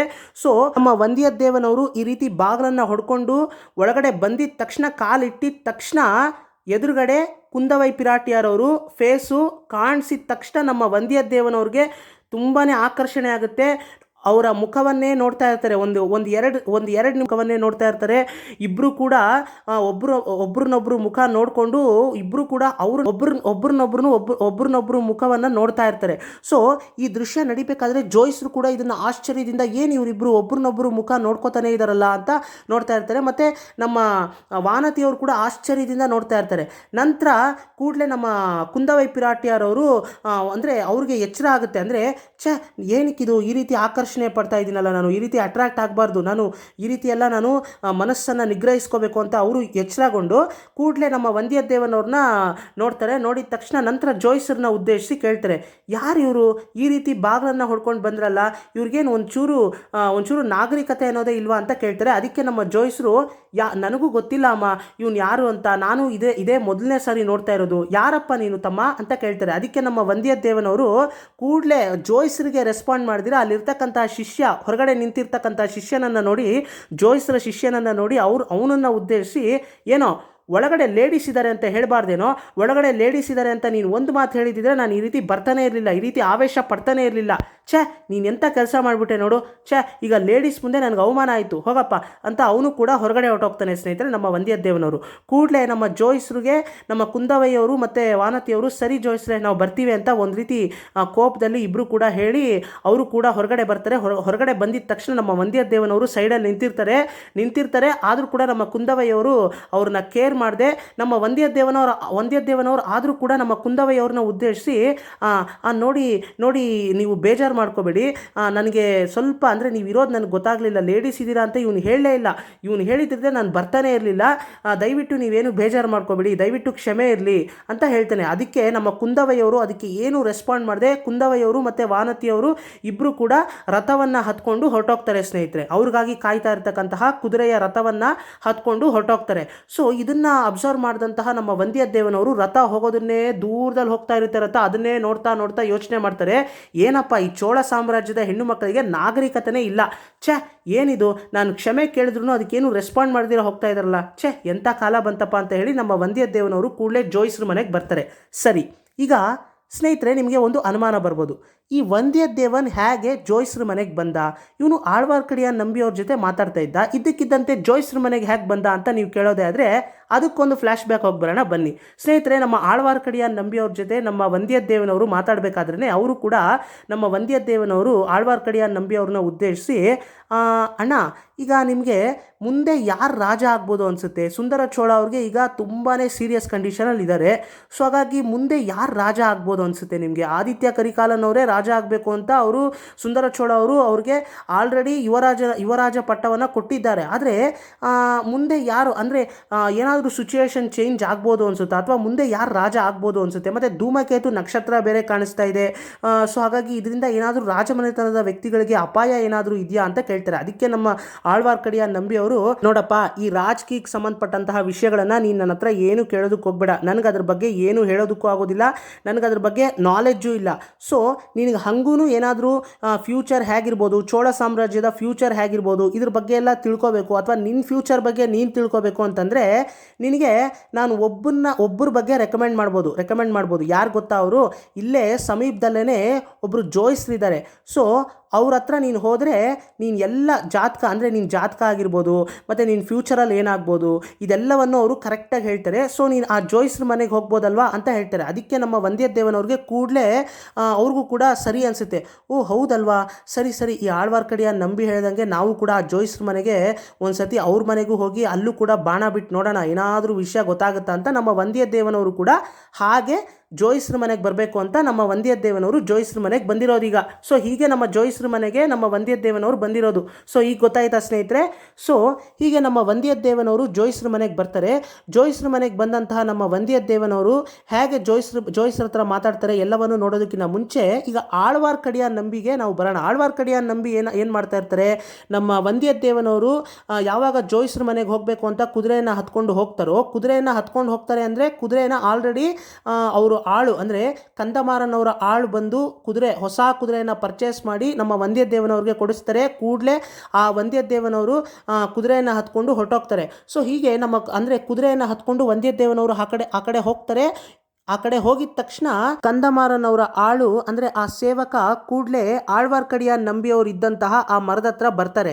ಸೊ ಆ ಮರದ ಹತ್ರ ಬಂದಾಗ ಆಳ್ವಾರ್ಕಡಿಯ ನಂಬಿಯವರು ಅವ್ರಿಗವರೇ ಏನೋ ಮಾತಾಡ್ಕೋತಾ ಇರ್ತಾರೆ, ಅಂದರೆ ಅವ್ರು ಏನೋ ಯೋಚನೆ ಮಾಡ್ತಾ ಅವ್ರು ಮಾತಾಡ್ಕೋತಾ ಇರ್ತಾರೆ. ಆದರೆ ನಮ್ಮ ಈ ಆಳು ಅಂದರೆ ಆ ಸೇವಕ ಬಂದು ಆಳ್ವಾರ್ಕಡಿಯ ನಂಬಿಯವ್ರನ್ನ ಉದ್ದೇಶಿಸಿ, ಏನಣ್ಣ ಮರದ ಹತ್ರ ಮಾತಾಡ್ತಾ ಇದ್ದೀರಾ, ಯಾರ ಜೊತೆ ಮಾತಾಡ್ತಾ ಇದ್ದೀರಾ ಅಂತ ಕೇಳ್ತಾರೆ. ಅದಕ್ಕೆ ನಮ್ಮ ಆಳ್ವಾರ್ಕಡಿಯ ನಂಬಿಯವರು, ಏನಿಲ್ಲ ಈ ಮರದಲ್ಲಿ ಒಂದು ದೆವ್ವ ಇದೆ, ಆ ದೆವ್ವದ ಹತ್ರ ಮಾತಾಡ್ತಾ ಇದ್ದೀನಿ ಅಂತ ಹೇಳ್ತಾರೆ. ಅದಕ್ಕೆ ನಮ್ಮ ಆ ಸೇವಕ, ಹೌದಾ ಯಾರು, ಏನು ಆ ದೆವ್ವದ ಹೆಸರು, ಮತ್ತು ಆ ದೆವ್ವಕ್ಕೆ ನೀವೇನೋ ಬೈತಾ ಇರೋ ಆಗಿದೆ, ಯಾಕೆ ಶಿವನನ್ನು ನೆನೆಸ್ಕೊಂಡು ಬೈತಾ ಇದ್ದೀರಾ ಮತ್ತೆ ಅಂತ ಕೇಳ್ತಾರೆ ಸ್ನೇಹಿತರೆ. ಅದಕ್ಕೆ ನಮ್ಮ ಆಳ್ವಾರ್ಕಡಿಯ ನಂಬಿಯವರು, ಈಗ ಶಿವಭಕ್ತ ಬೋಟಿಂದ ಇಳಿದು ಹೊಟ್ಟೋದ್ನಲ್ಲ, ಆ ಶಿವಭಕ್ತನನ್ನು ಹುಡ್ಕೊಂಡು ಹೋಗಿ ಅವನ ಜೊತೆ ಜಗಳ ಆಡಬೇಕು ಅಂತಿದ್ದೀನಿ, ನೀನು ಬರ್ತೀಯ ನನ್ನ ಜೊತೆ ಅಂತ ಕೇಳ್ತಾರೆ ಸ್ನೇಹಿತರೆ ನಮ್ಮ ಆಳ್ವಾರ್ಕಡಿಯ ನಂಬಿಯವರು ಸೇವಕನನ್ನು ಉದ್ದೇಶಿಸಿ. ಅದಕ್ಕೆ ಆ ಸೇವಕ ಅಥವಾ ಆ ಆಳು ಕಂದಮಾರನವರ ಆಳು, ಇಲ್ಲ ಅಣ್ಣ ನಾನು ಕೂಡಲೇ ನನ್ನ ಬಾಸ್ ಕಂದಮಾರನವ್ರ ಹತ್ರ ಹೋಗಬೇಕು, ಇಲ್ಲಾಂದರೆ ಅವರು ಹುಡುಕ್ತಾ ಇರ್ತಾರೆ, ಅಲ್ಲಿ ತುಂಬಾ ಕೆಲಸಗಳಿದೆ ಈಗ ಕಡಂಬೂರ್ ಪ್ಯಾಲೇಸ್ನಲ್ಲಿ, ಸೊ ಹಾಗಾಗಿ ನಾನು ತುಂಬಾ ಬಿಸಿ, ನಾನು ಹೋಗಬೇಕು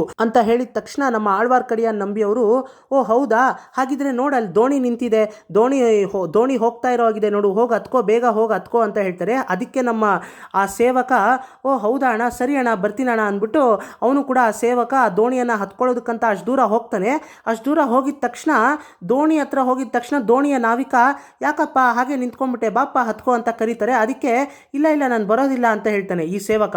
ಅದಕ್ಕೆ ಆ ದೋಣಿಯಲ್ಲಿರ್ತಕ್ಕಂತಹ ಆ ನಾವಿಕ ಈ ಸೇವಕನನ್ನು ಉದ್ದೇಶಿಸಿ ಸುಮ್ಮನೆ ಸ್ವಲ್ಪ ಬೈಯೋ ಥರ ಬೈದು, ಏನಪ್ಪ ನೀನು ಬರ್ತೀಯ ಅಂದರೆ ನೀನು ಓಡ್ ಬಂದಿದ್ದು ನೋಡಿ, ನಾನು ಅದಕ್ಕೆ ಬೋಟ್ನ ನಿಲ್ಲಿಸಿದೆ, ಇಲ್ಲಾಂದರೆ ನಾನು ಹೋಗ್ತಾ ಇದ್ದೆ, ನೋಡಿದ್ರೆ ನೀನು ಓಡ್ ಬಂದಿದ್ದು ನೋಡಿ ಹತ್ಕೋತೀಯ ಅಂದರೆ ನೀನು ನೋಡಿದ್ರೆ ಇಲ್ಲಿವರೆಗೂ ಓಡ್ ಬಂದು ಬರಲ್ಲ ಅಂತೀಯಲ್ಲ, ಸರಿ ನೀನು ಇಲ್ಲೇ ಇರೋ ಅಂದ್ಬಿಟ್ಟು ಹೊರಟೋಗ್ತಾರೆ ಸ್ನೇಹಿತರೆ. ಅವ್ರು ಆ ಕಡೆ ಹೋಗಿದ ತಕ್ಷಣ ಕಂದಮಾರನವರ ಆಳು ಸೇವಕ ಆ ಕಡೆ ಅಂದರೆ ಆಳ್ವಾರ್ಕಡಿಯ ನಂಬಿಯವ್ರು ಕೂತ್ಕೊಂಡಿದ್ರಲ್ಲ ಮರದ ಹತ್ರ, ಆ ಮರವನ್ನು ನೋಡ್ತಾರೆ. ಆ ಮರದ ಹತ್ರ ಯಾರಾದರೂ ಇದ್ದಾರಾ ಅಂತ ನೋಡ್ತಾರೆ. ಅಲ್ಲಿ ಆಳ್ವಾರ್ಕಡಿಯ ನಂಬಿಯವರು ಇರೋದಿಲ್ಲ ಆಗ. ಸೊ ಅವಾಗ ನಮ್ಮ ಆ ಸೇವಕ ಕೂಡಲೇ ಆ ಮರದ ಹತ್ರ ಬಂದು ನಿಂತ್ಕೋತಾರೆ.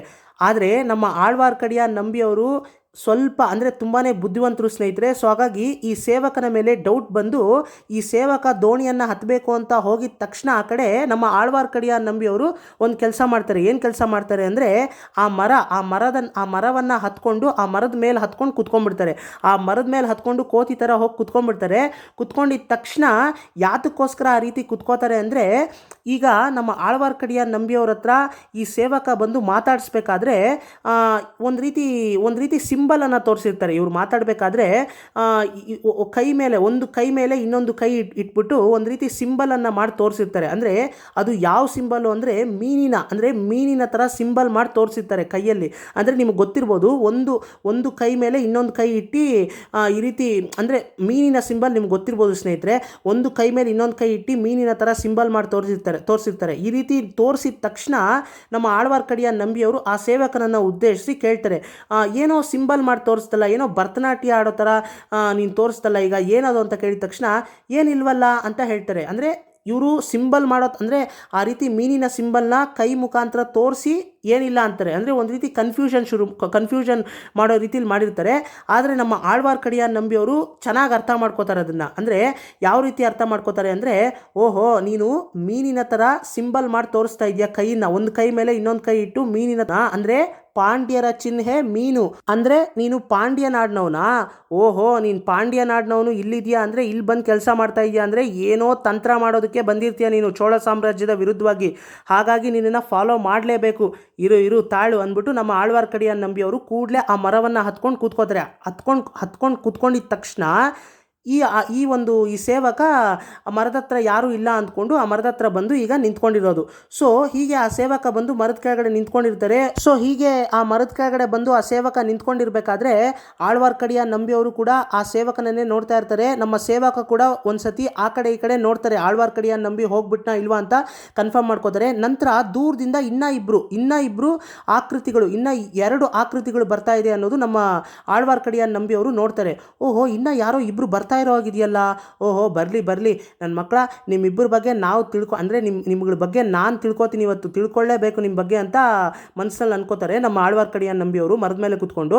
ಸೊ ಆ ಇಬ್ಬರು ಆಕೃತಿಗಳು ಅಂದರೆ ಆ ಇಬ್ಬರು ವ್ಯಕ್ತಿಗಳು ಹತ್ರ ಬಂದಿದ್ದ ತಕ್ಷಣ ಅವರು ಕೂಡ ಮೀನಿನ ಥರ ಸಿಂಬಲ್ ಮಾಡಿ, ಕೈಯಲ್ಲೇ ಮೀನಿನ ಥರ ಸಿಂಬಲ್ ಮಾಡಿ ತೋರಿಸ್ತಾರೆ. ಹಾಗೆ ತೋರಿಸಿದ ತಕ್ಷಣ ಈ ಸೇವಕ ಕೂಡ ಕನ್ಫರ್ಮ್ ಮಾಡ್ಕೋತಾರೆ, ಓಹೋ ನೀವು ಕೂಡ ಪಾಂಡ್ಯ ನಾಡಿನವರೇ, ಅಂದರೆ ನೀವು ಕೂಡ ನಮ್ಮವರೇ ಅಂತ ಹೇಳಿ ಇವ್ರು 3 ಜನ ಕೂಡ ಮಾತಾಡ್ಕೋತಾರೆ. ಏನಂತ ಮಾತಾಡ್ಕೋತಾರೆ ಅಂದರೆ, ನೋಡು ನಾವು 3 ಜನ ಈಗ ಇಲ್ಲಿ ಮಾತಾಡ್ಕೊಳ್ಳೋದು ಬೇಡ, ಅಂದರೆ ಇನ್ನು ಇಬ್ಬರು ಅಲ್ಲಿ ನಮ್ಮ ವೈರಿಯ ಪಲ್ಲಿಪ್ಪಡೈ ಕೋವಿಲ್ಗೆ ಬರ್ತೀನಿ ಅಂತ ಹೇಳಿದ್ದಾನೆ. ನಮ್ಮ ವೈರಿಯ ಪಲ್ಲಿಪ್ಪಡೈ ಕೋವಿಲ್ಗೆ ಬರ್ತೀನಿ ಅಂತ ಹೇಳಿದ್ದಾರೆ. ಸೊ ಪಲ್ಲಿಪ್ಪಡೈ ಕೋವಿಲಲ್ಲೇ ನಾವೇನಿದ್ರು ಮೀಟಿಂಗ್ ಮಾಡಬೇಕು. ಪಲ್ಲಿಪ್ಪಡೈ ಕೋವಿಲ್ ಅಂದರೆ ದೇವಸ್ಥಾನ ಅಂತ, ಪಲ್ಲಿಪ್ಪಡೈ ಅಂದರೆ ಏನು ಅನ್ನೋದನ್ನು ನಾನು ನಿಮಗೆ ಮುಂದಿನ ಸಂಚಿಕೆಯಲ್ಲಿ ಹೇಳ್ತೀನಿ ಸ್ನೇಹಿತರೆ. ಸೊ ಹಾಗಾಗಿ ಈ ಸಂಚಿಕೆನ ಇಲ್ಲಿಗೆ ಮುಗಿಸ್ತಾ ಇದ್ದೀನಿ ಸ್ನೇಹಿತರೆ. ಈಗ ಈ 3 ಜನ ಅಂದರೆ ಈ ಸೇವಕನ ಹೆಸರು ಇಡುಂಬನ್ಕಾರಿ ಅಂತ. ಸೊ ಜ್ಞಾಪಕ ಇಟ್ಕೊಳ್ಳಿ, ಈ ಸೇವಕನ ಹೆಸರು ಅಂದರೆ ಕಂದಮಾರನವರ ಆಳು ಅಂತ ಯಾರು ಈಗ ಅಂದರೆ ಅವರ ಆಳು ಅಂತ ಯಾರು ಸೇವಕನಾಗಿ ಕೆಲಸ ಮಾಡ್ತಾ ಇದ್ದಾರೋ, ಕಂದಮಾರನವರ ಕೈ ಕೆಳಗೆ ಕೆಲಸ ಮಾಡ್ತಾ ಇರ್ತಕ್ಕಂಥ ಈ ಸೇವಕನ ಹೆಸರು ಇಡುಂಬನ್ಕಾರಿ ಅಂತ. ಈ ಇಡುಂಬನ್ಕಾರಿ ಮತ್ತು ಇವನ ಜೊತೆ ಬಂದಂತಹ ಈ ಇಬ್ಬರು ವ್ಯಕ್ತಿಗಳು ಯಾರು, ಮತ್ತು ಇವರು 3 ಜನ ಸೇರಿಕೊಂಡು ಈಗ ಇವರ ವೈರಿ ಪಲ್ಲಿಪ್ಪಡೈ ಕೋವಿಲ್ ಹತ್ರ ಹೋಗಿ ಮಾತಾಡೋಣ ಅಂತ ಇದ್ದಾರೆ, ಅಲ್ಲಿ ಮೀಟ್ ಮಾಡೋಣ ಅಂತ ಇದ್ದಾರೆ. ಸೊ ಇವರೆಲ್ಲ ಸೇರಿಕೊಂಡು ಏನು ಇವರ ವೈರಿ ಅಂತ ಹೇಳ್ತಾರಲ್ಲ, ಇವರ ವೈರಿ ಪಲ್ಲಿಪ್ಪಡೈ ಕೋವಿಲ್ ಹತ್ರ ಅಂತ ಹೇಳ್ತಾರಲ್ಲ, ಕೋವಿಲ್ ಅಂದರೆ ದೇವಸ್ಥಾನ, ಪಲ್ಲಿಪ್ಪಡೈ ಅಂದರೆ ಏನು, ಮತ್ತು ಇವರೆಲ್ಲ ಸೇರ್ಕೊಂಡು ಏನನ್ನು ಮಾತಾಡೋಣ ಅಂತ ಹೇಳ್ತಾರೆ. ಮತ್ತು ನಮ್ಮ ವೈರಿಯ ಪಲ್ಲಿಪ್ಪಡೈ ಕೋವಿಲ್ ಅಂತಾರಲ್ಲ, ಅಂದರೆ ಇವರ ವೈರಿಗಳು ಯಾರು, ಮತ್ತು ಇವ್ರು ಯಾರು, ಮತ್ತು ಈ ಆಳ್ವಾರ್ಕಡಿಯ ನಂಬಿ ಯಾತಕ್ಕೋಸ್ಕರ ಈ ರೀತಿ ಎಲ್ಲವನ್ನು ಕೂಡ ಅಂದರೆ ಚೋಳ ಸಾಮ್ರಾಜ್ಯದಲ್ಲಿ ಇವನು ಎಲ್ಲೆಲ್ಲಿ ಏನೇನು ನಡೆಯುತ್ತೋ ಎಲ್ಲವನ್ನು ಕೂಡ ಯಾತಕ್ಕೋಸ್ಕರ ಇವನು ಈ ರೀತಿ ಕೇಳಿಸ್ಕೋಬೇಕು. ಮತ್ತು ವಂದ್ಯದೇವನವರು ಈಗ ಜೋಯಿಸ್ರ ಮನೆಗೆ ಹೋಗಿದ್ದಾರೆ. ಜೋಯಿಸ್ರ ಮನೆಯಲ್ಲಿ ವಂದ್ಯದೇವನವರು ಏನ್ರ ಬಗ್ಗೆ ಮಾತಾಡ್ತಾರೆ. ಮತ್ತು ವಂದ್ಯದೇವನವರು ಈಗ ತಂಜಾವೂರು ಅರಮನೆಗೆ ಹೋಗಿ ಪತ್ರವನ್ನು ಕೊಡಬೇಕು. ಅದು ತುಂಬಾ ಚಾಲೆಂಜಿಂಗ್ ಟಾಸ್ಕು. ಯಾಕಂತಂದರೆ ಯಾರಿಗೂ ಗೊತ್ತಿಲ್ಲದಿರ ರಹಸ್ಯವಾಗಿ ಕೊಡಬೇಕು ಅಂತ ಆದಿತ್ಯ ಕರಿಕಾಲನವರು ಹೇಳಿ ಕಳಿಸಿದ್ದಾರೆ. ಸೊ ಹಾಗಾಗಿ ನಮ್ಮ ವಂದ್ಯದೇವನವ್ರ ಕೈಯಲ್ಲಿ 2 ಪತ್ರಗಳನ್ನು, ಒಂದು ಸುಂದರ ಚೋಳ ಅವ್ರಿಗೆ ಮತ್ತು ಇನ್ನೊಂದು ಪ್ರೀತಿಯ ತಂಗಿ ಆದಿತ್ಯ ಕರಿಕಾಲನವರ ಪ್ರೀತಿಯ ತಂಗಿ ಆದಂತಹ ಕುಂದವೈ ಪಿರಾಟಿಯಾರವ್ರಿಗೆ ಕೊಡೋದಕ್ಕಾಗುತ್ತೆ. ಆಗುತ್ತಾ, ಈ ಜವಾಬ್ದಾರಿಗಳಿಂದ ಅಂದರೆ ಈ ಜವಾಬ್ದಾರಿಗಳನ್ನು ಕರೆಕ್ಟಾಗಿ ಮ್ಯಾನೇಜ್ ಮಾಡೋದಕ್ಕಾಗುತ್ತಾ, ಅಂದರೆ ಈ ಜವಾಬ್ದಾರಿಗಳನ್ನು ಕರೆಕ್ಟಾಗಿ ನಿರ್ವಹಿಸೋದಕ್ಕಾಗುತ್ತಾ ನಮ್ಮ ವಂದ್ಯದೇವನವ್ರ ಕೈಯಲ್ಲಿ. ಮತ್ತು ಈಗ ಚೋಳ ಸಾಮ್ರಾಜ್ಯದಲ್ಲಿ ಒಂದು ರೀತಿ ಗೊಂದಲವಾದಂಥ ಸಿಚುವೇಶನ್ನು, ಅಂದರೆ ಒಂದು ಕಡೆ ಆದಿತ್ಯ ಕರಿಕಾಲನವರು ರಾಜ ಆಗಬಾರ್ದು ಅಂತ ಎಲ್ಲ ಸಾಮಂತ ಸಾಮ್ರಾಜ್ಯದ ರಾಜರುಗಳು ಮತ್ತು ಪೆರಿಯ ಪಳುವೇಟರೆಯರವರು ಸೇರಿಕೊಂಡು ತಂತ್ರ ಮಾಡಿದ್ರು ಕಡಂಬೂರು ಪ್ಯಾಲೇಸ್ನಲ್ಲಿ. ಸೊ ಒಂದು ಕಡೆ ಸೆಂಬಿಯಿನ್ ಮಾದೇವಿಯವರು ಮತ್ತು ಕುಂದವೈ ಪಿರಾಟಿಯಾರವರು ಇಬ್ಬರು ಮಾತ್ರ ಆದಿತ್ಯ ಕರಿಕಾಲನವರೇ ರಾಜ ಆಗಬೇಕು ಅಂತ ಒಂದು ಕಡೆ, ಇನ್ನೊಂದು ಕಡೆ ಸುಂದರ ಚೋಳ ಅವರು ಇದ್ರ ಬಗ್ಗೆ ಏನು ಹೇಳ್ತಾರೆ ಅಂತ ಗೊತ್ತಿಲ್ಲ. ಸೊ ಹೀಗಿರಬೇಕಾದಂಥ ಸಂದರ್ಭದಲ್ಲಿ ಶ್ರೀಲಂಕಾದಲ್ಲಿ ನಮ್ಮ ಪೊನ್ನಿಯಿನ್ ಸೆಲ್ವನ್ ಅವರು ಇನ್ನೂ ಯುದ್ಧ ಯಾವಾಗ ಬರುತ್ತೋ ಗೊತ್ತಿಲ್ಲ. ಸೊ ಹಾಗಾಗಿ ಅಲ್ಲೇ ಅವರು ಕಮಾಂಡರ್ ಆಗಿ ಕೆಲಸ ಮಾಡ್ತಾ ಇದ್ದಾರೆ. ಸೊ ಒಂದು ಕಡೆ ನಮ್ಮ ಆದಿತ್ಯ ಕರಿಕಾಲನವರು ಕಾಂಜಿಪುರಂನಲ್ಲಿ ಅವರ ತಾತ ತಿರುಕೋಯಿಲೂರು ಮಲೈಮಾನ್ ಅವ್ರ ಜೊತೆ ಅವರು ಇದ್ದಾರೆ. ಸೊ ಅಲ್ಲೂ ಕೂಡ ಈಗ ತಾನೇ ಯುದ್ಧ ಮುಗಿದಿದೆ, ಅಲ್ಲಿ ಅವರು ಇದ್ದಾರೆ. ಸೊ ಈಗ ಅವರು 2 ಪತ್ರಗಳನ್ನು ಕೊಟ್ಟು ಕಳಿಸಿದ್ದಾರೆ. ಯಾತಕ್ಕೋಸ್ಕರ 2 ಪತ್ರಗಳನ್ನು ಕೊಟ್ಟು ಕಳಿಸಿದ್ದಾರೆ, ಇದರ ಉದ್ದೇಶ ಏನು? ಈ ರೀತಿ ಹಲವಾರು ಪ್ರಶ್ನೆಗಳು ನಮ್ಮ ಮುಂದೆ ಇದೆ. ಸೊ ಎಲ್ಲ ಪ್ರಶ್ನೆಗಳಿಗೂ ಉತ್ತರ ಕತೆ ಕೇಳ್ತಾ ಕೇಳ್ತಾ ನಿಮಗೆ ಸಿಗ್ತಾ ಹೋಗುತ್ತೆ ಅಂತ ಹೇಳ್ತಾ ಈ ಒಂದು ಸಂಚಿಕೆನ ಇಲ್ಲಿಗೆ ಮುಗಿಸ್ತಾ ಇದ್ದೀನಿ. ಸ್ನೇಹಿತರೆ, ಕತೆ ಕೇಳಬೇಕಾದ್ರೆ ನಿಮಗೆ ಏನೇ ಡೌಟ್ಸ್ ಬರಲಿ, ಏನೇ ಅನುಮಾನಗಳು ಬರಲಿ, ದಯವಿಟ್ಟು ನೀವು ಕಮೆಂಟ್ ಸೆಕ್ಷನಲ್ಲಿ ನನ್ನ ಹತ್ರ ಕೇಳಿದ್ರೆ ಖಂಡಿತ ಎಲ್ಲ ಕ್ವಶನ್ಸ್ಗೂ ನಾನು ಆನ್ಸರ್ ಮಾಡ್ತೀನಿ. ದಯವಿಟ್ಟು ಈ ಕಥೆಯನ್ನು ಕೇಳಬೇಕಾದ್ರೆ ದಯವಿಟ್ಟು ಮಧ್ಯದಲ್ಲಿ ಫಾಸ್ಟ್ ವರ್ಡ್ ಮಾಡೋದು ಅಥವಾ 3ನೇ ಸಂಚಿಕೆ ಡೈರೆಕ್ಟಾಗಿ ಕೇಳೋದು, 2ನೇ ಸಂಚಿಕೆ ಡೈರೆಕ್ಟಾಗಿ ಕೇಳೋದು, ಆ ರೀತಿ ದಯವಿಟ್ಟು ಮಾಡೋದಕ್ಕೆ ಹೋಗ್ಬಿಡಿ. ಏನೂ ಅರ್ಥ ಆಗೋದಿಲ್ಲ, ಯಾಕಂತಂದರೆ ಹಿಸ್ಟಾರಿಕಲ್ ಬ್ಯಾಕ್ಗ್ರೌಂಡ್ ಇರ್ತಕ್ಕಂತಹ ಕತೆ ಇದು. ಸೊ ಹಾಗಾಗಿ ಎಷ್ಟೋ ಕ್ಯಾರೆಕ್ಟರ್ಸ್ ಬರುತ್ತೆ. ಸೊ ಹಾಗಾಗಿ ದಯವಿಟ್ಟು ನೀವು ಮೊದಲನೇ ಸಂಚಿಕೆ, ಅಂದರೆ ಈಗ ನಾನು ಈ ಸಂಚಿಕೆ ನೀವು ಕೇಳಬೇಕಾದ್ರೆ ಈ ಸಂಚಿಕೆಯ ಡಿಸ್ಕ್ರಿಪ್ಷನಲ್ಲೇ ನಾನು ಇದರ ಹಿಂದೆ ಪೊನ್ನಿಯಿನ್ ಸೆಲ್ವನ್ಗೆ ಸಂಬಂಧಪಟ್ಟಂತಹ ಎಲ್ಲ ಸಂಚಿಕೆಗಳನ್ನು, ಅಂದರೆ ಪೊನ್ನಿಯಿನ್ ಸೆಲ್ವನ್ಗೆ ಸಂಬಂಧಪಟ್ಟಂತಹ ಎಲ್ಲ ವಿಡಿಯೋಗಳ ಲಿಂಕ್ಗಳನ್ನು ನಾನು ಡಿಸ್ಕ್ರಿಪ್ಷನಲ್ಲಿ ಕೊಟ್ಟಿರ್ತೀನಿ. ದಯವಿಟ್ಟು ಎಲ್ಲ ವಿಡಿಯೋಗಳನ್ನು ನೋಡಿ ನಂತರ ಈ 3ನೇ ಸಂಚಿಕೆಯನ್ನು ನೋಡಿ, ಆಗಲೇ ನಿಮ್ಗೆ ಅರ್ಥ ಆಗೋದು. ದಯವಿಟ್ಟು ಸಿಂಪಲಾಗಿ ಹೇಳಬೇಕಂದ್ರೆ ಕ್ರೊನಾಲಜಿಕಲಿ ನೋಡಿ, ಕ್ರೊನಾಲಜಿಕಲ್ ಆರ್ಡ್ರಾಗಿ ನೋಡಿ, ಅಂದರೆ ಮೊದಲಿನಿಂದ ನೋಡ್ಕೊಂಡು ಬಂದ್ರೇ ನಿಮಗೆ ಸ್ವಾರಸ್ಯ ಚೆನ್ನಾಗಿ ನೀವು ಅನುಭವಿಸೋದಕ್ಕೆ ಸಾಧ್ಯ ಆಗೋದು, ಸ್ವಾರಸ್ಯವಾಗಿರೋದು ಕತೆ. ಸೊ ಹಾಗಾಗಿ ಒಳ್ಳೊಳ್ಳೆ ವಿಷಯಗಳನ್ನು ಮಾತಾಡೋಣ, ಪಾಸಿಟಿವ್ ಆಗಿರಿ, ಒಳ್ಳೊಳ್ಳೆ ವಿಷಯಗಳನ್ನು ಶೇರ್ ಮಾಡೋಣ, ಕಂಟಿನ್ಯೂಸ್ಲಿ ನಾಲೆಜ್ನ ಗೈನ್ ಮಾಡ್ತಾಯಿರಿ ಅಂತ ಹೇಳ್ತಾ ಈ ಒಂದು ಸಂಚಿಕೆನ ಇಲ್ಲಿಗೆ ಮುಗಿಸ್ತಾ ಇದ್ದೀನಿ. Stay tuned for Ponniyin Selvan episode 4.